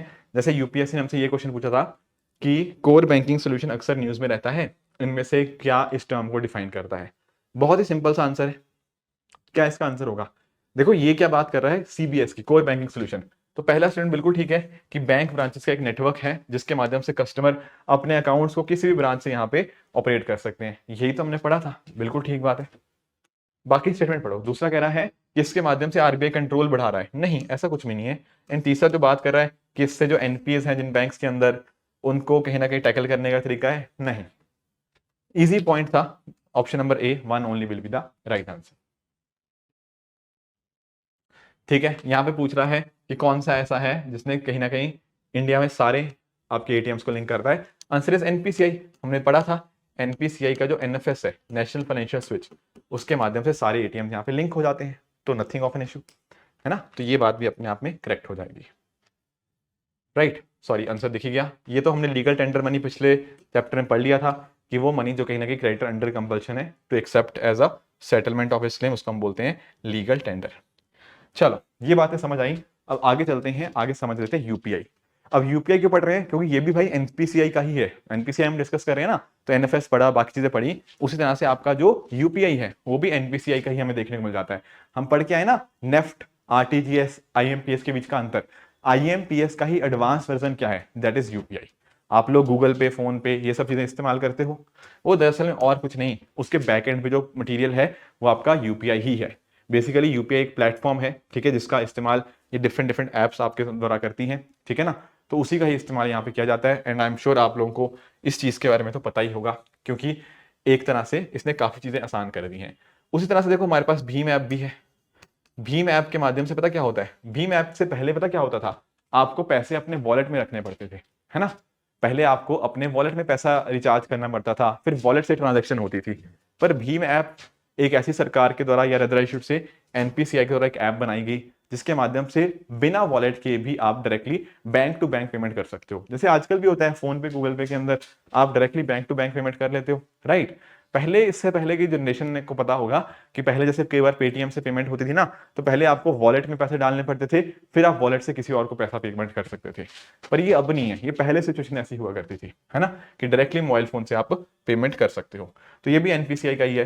बाकी आप नोटिस करो, सिंगापुर भी देखो यूपीआई को इस्तेमाल कर रहा है। उससे पहले भूटान पहली ऐसी नेबरिंग कंट्री बनी थी जिसने भीम यूपीआई का इस्तेमाल किया। नेपाल पहली ऐसी कंट्री बनी थी जिसने हमारे जो यूपीआई प्लेटफॉर्म है उसको डिप्लॉय किया था। तो इस तरह से दुनिया भर में बहुत बड़ी बड़ी हैपनिंग इसके रिगार्डिंग हुई है। तो ये हमने यूपीआई का भी कॉन्सेप्ट समझा, ये भी एनपीसीआई का ही काम है। तो नोटिस कर पा रहे हो एनपीसीआई कितने कितने सारे काम करती है कि नहीं। उसके अलावा एक और कॉन्सेप्ट है, that is with regards to NACH. NACH का मतलब क्या है? NACH stands for National Automated Clearing House. What do you mean National Automated Clearing House? इसका क्या अर्थ है सर? इसका अर्थ बहुत सिंपल है। देखो मान लो कई बार ऐसा होता है कि हमें ना फ्रीक्वेंट पेमेंट करनी होती है। जैसे फॉर एग्जांपल मुझे अपने घर में बिजली का बिल हर महीने पे करना होता है, या मैं एक संस्था चलाता हूँ, मैं एक ऑर्गेनाइजेशन चलाता हूँ, मुझे हर महीने अपने इंप्लॉयज की सैलरी देनी होती है कि नहीं। या ऐसी कोई ना पीरियोडिक पेमेंट्स होती हैं कुछ ना कुछ। मेरे घर का रेंट है, मुझे हर महीने देना पड़ता है कि नहीं। तो ऐसे ही और भी चीजें हो सकती हैं। जैसे फॉर एग्जांपल फिजिक्स वाला है, फिजिक्स वाला में बहुत सारे एम्प्लॉयज काम करते हैं। अब ऐसा थोड़ी है कि जो फिजिक्स वाला का जो भी पर्सन पेमेंट कर रहा है वो हर बंदे को फोन निकाल के हर बंदे को बोला अच्छा इसका 20,000 सैलरी भेजनी है, इसको 50,000, नहीं, वो ऑटोमेटिकली चली जाती है ना। ऐसा थोड़ी है कि कोई बंदा बैठा हुआ है वो एंटर कर रहा है जैसे जैसे पैसे उतना उतना एक एक करके बंदे को जाता है, नहीं, ऑटोमेटिकली ये सारी चीजें हो जाती हैं। इसी तरह से सरकार अपने किसानों को कई बार सब्सिडी देती है कि हर चौथे महीने सब्सिडी जाएगी अंडर पीएम किसान। वहां पर ऐसा थोड़ी है कि मोदी जी बैठ के डाल रहे हैं कि भाई किशन लाल को गई या इतनी सैलरी या नहीं गई, मतलब इतनी सब्सिडी गई या नहीं गई। वो ऑटोमेटिकली चीजें होती हैं। तो ये नाच सिस्टम वहां पे मदद करता है, जिसके माध्यम से ना कहीं आप नोटिस कर पाओगे कि कैसे आप ट्रांजेक्शन कर सकते हो। फॉर एग्जाम्पल कुछ बल्क ट्रांजेक्शन करनी हो, आपका सैलरी पेमेंट हो गया, आपका सब्सिडीज डिस्ट्रीब्यूट करना हो गया, डिविडेंड्स हो गया, ये सब चीजों के लिए जो सिस्टम है दैट इज नाच। कई बार आप इन्वेस्टमेंट करना चाहते हो, म्यूचुअल फंड, हर महीने आप कुछ ना कुछ पैसा डालते हो, इंश्योरेंस प्रीमियम आप भरते हो, राइट, या फिर इलेक्ट्रिसिटी पेमेंट हर महीने सेम कर रहे हो, तो वहां पर नाच जो सिस्टम है ना, नेशनल ऑटोमेटिक क्लियरिंग हाउस, वो एनपीसीआई का सिस्टम यूज में आता है। इसके अलावा आप लोगों ने NETC के बारे में सुना होगा, national electronic toll collection, right. जैसे आप लोग जाते हो, ठीक है, तो फास्टैग के माध्यम से यहाँ से आपका टोल कट जाता है। यहाँ पर किसका यूज होता है?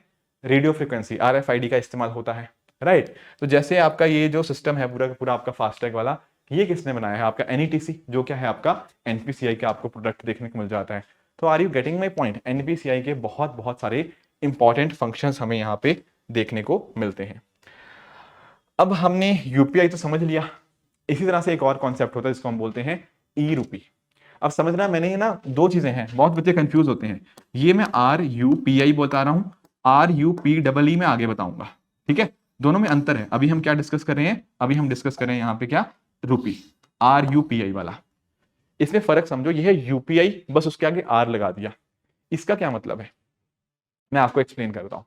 मान लो जैसे सरकार है, सरकार किसी को कुछ बेनिफिट देना चाहती है। बेनिफिट किस सेंस का? जैसे मान लो सरकार चाहती है कि यार ये बंदा बेचारा बीमार बहुत है, इसको दवाई दुई चाहिए होगी, तो हम चाहते हैं कि उस तक दवाइयां पहुंच जाएं। अब देखो, एक तरीका तो पता क्या है कि हम उसके बैंक अकाउंट में 1000 रुपया डाल दें। हो सकता है, बिल्कुल हो सकता है। अब इससे फायदा है कि चलो ठीक है, 1000 रुपया उसके बैंक अकाउंट में गया, वो कहीं ना कहीं उसको यूटिलाइज कर पाएगा। पर एक इसका नुकसान भी तो है। आप पूछेंगे कैसा नुकसान? नुकसान ये हो सकता है कि 1000 रुपये का मिसयूज कर सकता है। हमने पैसा डाला था उसके बैंक अकाउंट में ताकि कहीं ना कहीं वो अपना उपचार करा पाए, अपने लिए मेडिसिन खरीद पाए, पर हो सकता है उसने उसका मिसयूज किया, किसी और गलत जगह पे 1000 रुपये उसने यूज कर लिया, उसके परिवार वालों ने यूज कर लिया। हो सकता है, बिल्कुल हो सकता है, बिल्कुल। अब क्या इसका कोई तरीका है इसको सुलझाने का? हाँ बिल्कुल, ऐसा हो सकता है कि मैं ना इस बंदे के फोन के ऊपर एक वाउचर भेज दूं। क्या भेज दूं? वाउचर भेज दूं। अब ये जो वाउचर होगा या जो फोन के ऊपर मैसेज आएगा, ये फोन का मैसेज जाके वो किसी दुकानदार को दिखाएगा। किस दुकानदार को? सिर्फ और सिर्फ आपके केमिस्ट को दिखा सकता है, जो मतलब जहां पे आपकी दवा मिलेगी। और दवा भी कौन सी? सिर्फ और सिर्फ जो इसको बीमारी हुई है। Do you understand my point? इसके अलावा कहीं पर वो वाउचर इस्तेमाल नहीं होगा। 1000 रुपए का वो वाउचर है, बिल्कुल सही बात है, पर वो वाउचर सिर्फ और सिर्फ दवाइयों की दुकान के ऊपर जो भी इस बंदे को बीमारी है उसके लिए ही वो इस्तेमाल कर पाएगा, और किसी चीज के लिए नहीं। तो हमने क्या किया? हमने इनडायरेक्टली उस तक 1000 रुपया पहुंचा दिया एंड इंश्योर कर दिया कि वो पैसे का मिसयूज ना करे। ये है ERUPI, that is prepaid E voucher. Already पैसा पे कर दिया गया है, 1000 रुपए यहाँ पे इसके अंदर वाउचर के अंदर है, उस बंदे को जाके कुछ भी पे करने की जरूरत नहीं है। तो इसी को बोलते हैं कि ये पर्सन स्पेसिफिक है, बस वही बंदा जाके करवा पाएगा, ऐसा नहीं कोई रैंडम बंदा चला गया। और ये पर्पस स्पेसिफिक है, जिस पर्पस के लिए दिया गया है, दवाई लेने के लिए लिया गया है, तो आप दवाई ही ले पाओगे और कुछ नहीं कर पाओगे। तो प्रीपेड है नेचर के अंदर, पहले से सरकार ने पैसा पे कर दिया है, इसको बोलते हैं आपका ERUPI। ठीक है, कोई इंटरमीडिएट नहीं है, कोई बिचौलियां नहीं है बीच के अंदर। डायरेक्टली आप जाओ दुकान के ऊपर, उनको दिखाओ वाउचर, आपको जो भी बेनिफिट मिलना था वो मिल जाएगा। ठीक है, तो QR कोड हो सकता है या फिर SMS हो सकता है, ठीक है ना। तो यहाँ पे कोई क्रेडिट कार्ड की रिक्वायरमेंट नहीं, कोई डेबिट कार्ड की रिक्वायरमेंट नहीं, कोई मोबाइल ऐप नहीं चाहिए, कोई कुछ नहीं चाहिए, इंटरनेट बैंकिंग नहीं चाहिए, उसके बिना ही सब कुछ हो जाएगा। ठीक है, ये था ERUPI। इसी तरह से हमें देखने को मिलता है क्या, मतलब इसको भी डेवलप किसने किया है? आपका NPCI ने किया है। एंड क्योंकि मेजरली हम हेल्थ की बात कर रहे हैं, तो ministry of health and family welfare भी है, नेशनल हेल्थ अथॉरिटी आपको यहाँ पे देखने को मिल जाएगी। ठीक है, ये बात होगी ERUPI की। इसके अलावा एक और एंटिटी है जिसको हम जानते हैं डिजिटल रूपी के बारे में, या इसको बोलेंगे ERUPEE। फर्क समझना, सुनने में दोनों ई रूपी ही हैं, पर ये RUPEE है, और अभी हम जस्ट पढ़ के आए वो RUPI था। अब समझते हैं ई रूपी क्या है, व्हाट इज ई रूपी।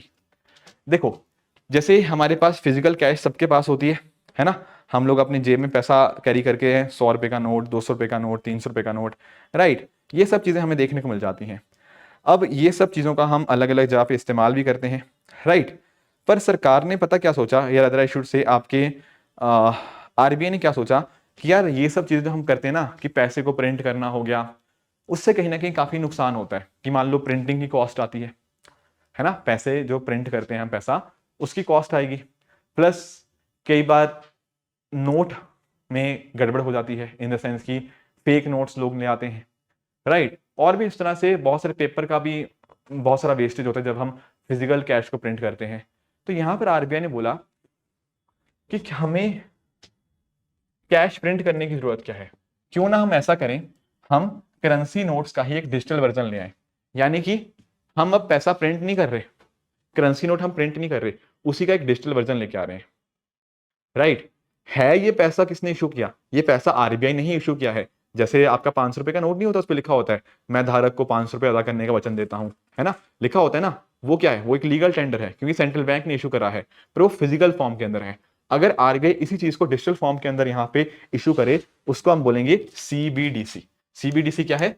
सेंट्रल बैंक डिजिटल करेंसी, क्योंकि सेंट्रल बैंक ने इशू करी है और ये डिजिटल फॉर्म में है, इसका नाम दे दिया central bank digital currency, and इसको सेंट्रल बैंक इशू करता है, इसी का नाम है ई रूपी।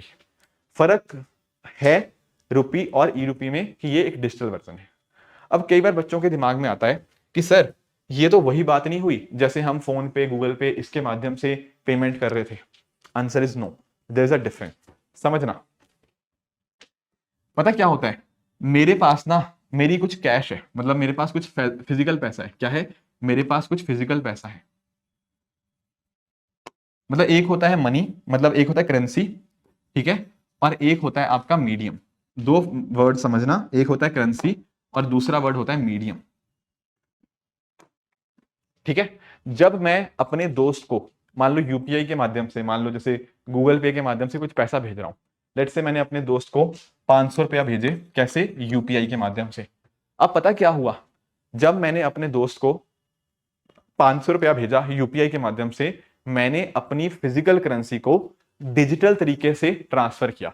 समझो, मेरे बैंक अकाउंट में पैसा पड़ा हुआ है, बिल्कुल पड़ा हुआ है, वो मेरा फिजिकल करेंसी है। उस फिजिकल करेंसी को डिजिटल मीडियम के थ्रू मैंने अपने दोस्त को भेजा।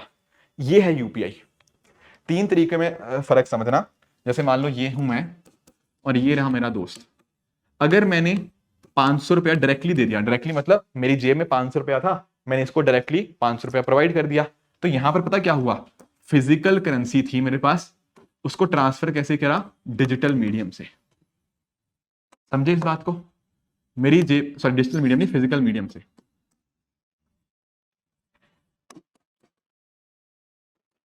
500 रुपया मेरी जेब में था, मैंने डायरेक्टली उसको दे दिया, ये मेरा दोस्त खड़ा है, मैंने ले भाई 500 रुपए। तो फिजिकल कैश को मैंने फिजिकल मीडियम से ट्रांसफर किया है, या उसको भेजा है, या उसको दे दिया है। इसको बोलेंगे physical cash using physical medium. अब एक तरीका हो सकता है कि मैं इसको 500 रुपया भेजूं, और कैसे भेजूं? यूपीआई के माध्यम से। अब यहां पर पता क्या हुआ, आपने भेजा तो फिजिकल कैश ही है, राइट, पर जो तरीका इस्तेमाल किया वो डिजिटल आपने इस्तेमाल किया। ऑनलाइन भेजा ना आप लोगों ने, पर कैश तो फिजिकली था। डिजिटल मीडियम से आपने फिजिकल कैश भेज दिया। अगर मैं इस बंदे को भेजता हूं क्या? ई रूपी भेजता हूं, तो यहां पर ना दरअसल में जो कैश है, जो करेंसी है, वो भी डिजिटल है, एंड उसको भेजने का तरीका क्या है? वो भी डिजिटल है।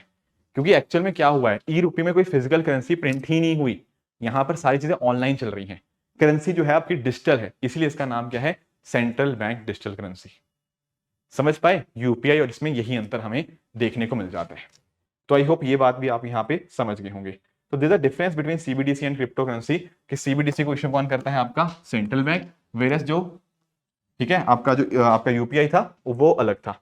अब कुछ बच्चे कंफ्यूज पता क्या होते हैं, तो कर क्या सीबीडीसी और क्रिप्टो करेंसी सेम है? नहीं, क्रिप्टो करेंसी याद करो, जैसे आपका बिटकॉइन हो गया, राइट, उनसे भी अलग है। एक्चुअल में बिटकॉइन क्या है? ये डिसेंट्रलाइज्ड है। बिटकॉइन का अगर आप पढ़ते हो, यहाँ पे हम पढ़ते हैं ना कि बिटकॉइन क्या है, वहां पे कोई सेंट्रल पार्टी है ही नहीं जो उसको कंट्रोल करती है। पर जब मैं बात करता हूँ सीबीडीसी की, तो मुझे पता है कि एक सेंट्रल अथॉरिटी है जो इसको कंट्रोल करती है, जिसका नाम है सेंट्रल बैंक। नाम में ही क्या था? Central bank digital currency. तो डेफिनेटली यहाँ पे कंट्रोल किसका होता है? सेंट्रल बैंक का। और जो भी सीबीडीसी, क्योंकि इसको इशू किसने किया है? आपके आरबीआई ने, तो वो क्या बन जाएगा? वो अपने आप में बन जाएगा लीगल टेंडर। पर क्या बिटकॉइन लीगल टेंडर है? नहीं। हो सकता है किसी देश में वो लीगल टेंडर हो, पर इंडिया में तो नहीं है, राइट। पर यहां पर तो क्या था? सीबीडीसी को इशू किसने किया था? सेंट्रल बैंक ने। तो it becomes a legal tender. बाकी इसको रेगुलेट करती है क्योंकि सेंट्रल बैंक ने किया है। यहां पर डिफिकल्ट होता है आपका रेगुलेट करना आपकी क्रिप्टो करेंसी को। ये जो आपका सीबीडीसी है, इसकी वैल्यू सेम है जैसी फिजिकल करेंसी की होती है, क्योंकि करेंसी तो वही है, पर इसको, ये फिजिकल थी, वो वाली आपकी डिजिटल होती है।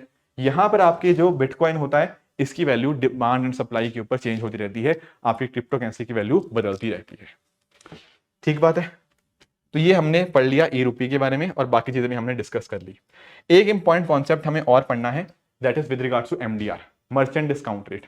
देखो, कभी आप ऑनलाइन पेमेंट करने गए हो, या सॉरी ऑनलाइन नहीं, अगर आपने कई बार ऐसा देखा होगा कि आप कुछ पेमेंट करते हो, वहां पर अपने कार्ड को आप स्वाइप करते हो, ठीक है, वो मशीन होती है, पीओएस वाली, वहां पर आप अपने कार्ड को स्वाइप करते हो, राइट। मान लो आपने 100 रुपए का पेमेंट किया, ठीक है। अब 100 रुपए में से 99 तो चला गया उसी वाले बंदे को, जो बंदा, जिस बंदे से आपने जो भी चीज खरीदी। अगर मान लो 1 रुपया होता है ना, जो बाकी 1 रुपया हो गया है, वो क्या होगा, वो शेयर किया जाएगा किस किस के बीच में। एक तो जिस बैंक ने आपको कार्ड इशू किया, जो भी आपका कार्ड था, एचडीएफसी का जिसका भी कार्ड था, थोड़ा पैसा उसको जाता है। कुछ पैसा जाता है जिसने ये पूरा पूरा प्रोसेस करवाया।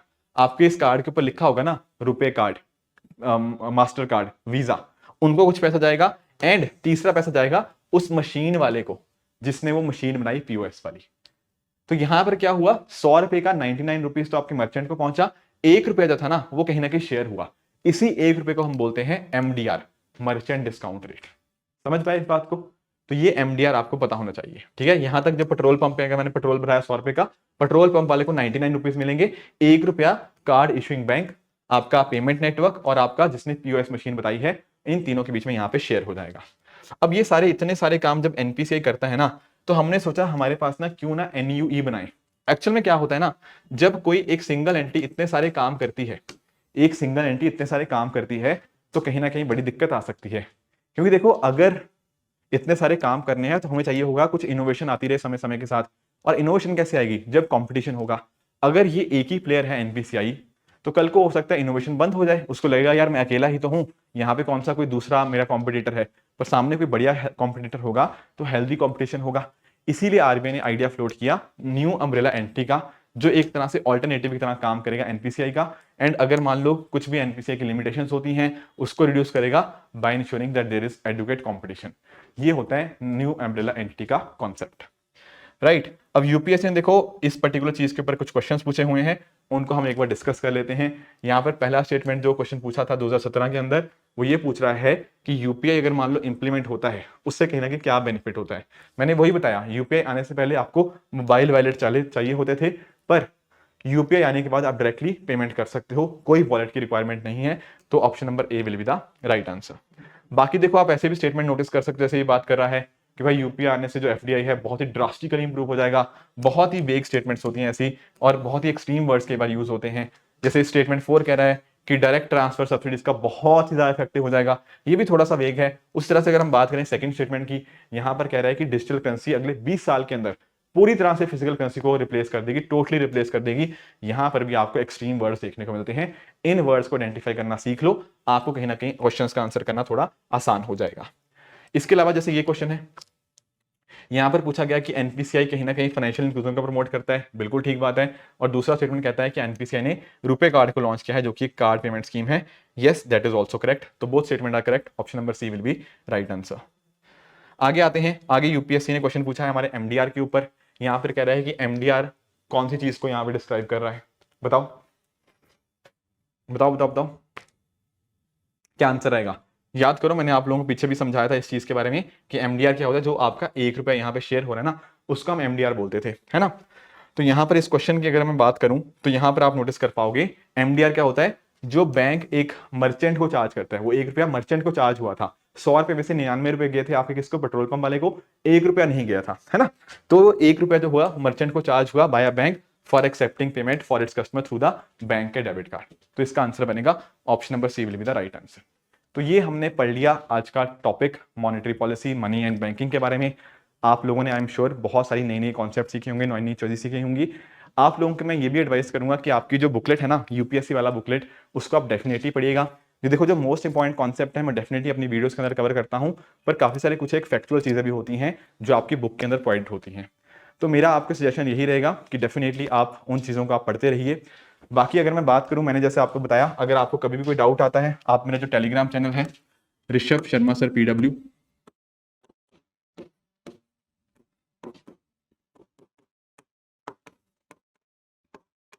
राइट, ये टेलीग्राम चैनल के ऊपर भी आप मुझे रीच आउट कर सकते हो, ठीक है। बट इंश्योर ये कीजिएगा कि डेफिनेटली इन लेक्चर्स को देखो, पॉइंट्स को समझो, but at the same time जो आपकी बुक्स है ना, उनको आप डेफिनेटली रीड भी साथ साथ में करते रहो, क्योंकि अगर आप साथ साथ में रीडिंग करते रहते हो तो वो आपको काफी मदद करेगा।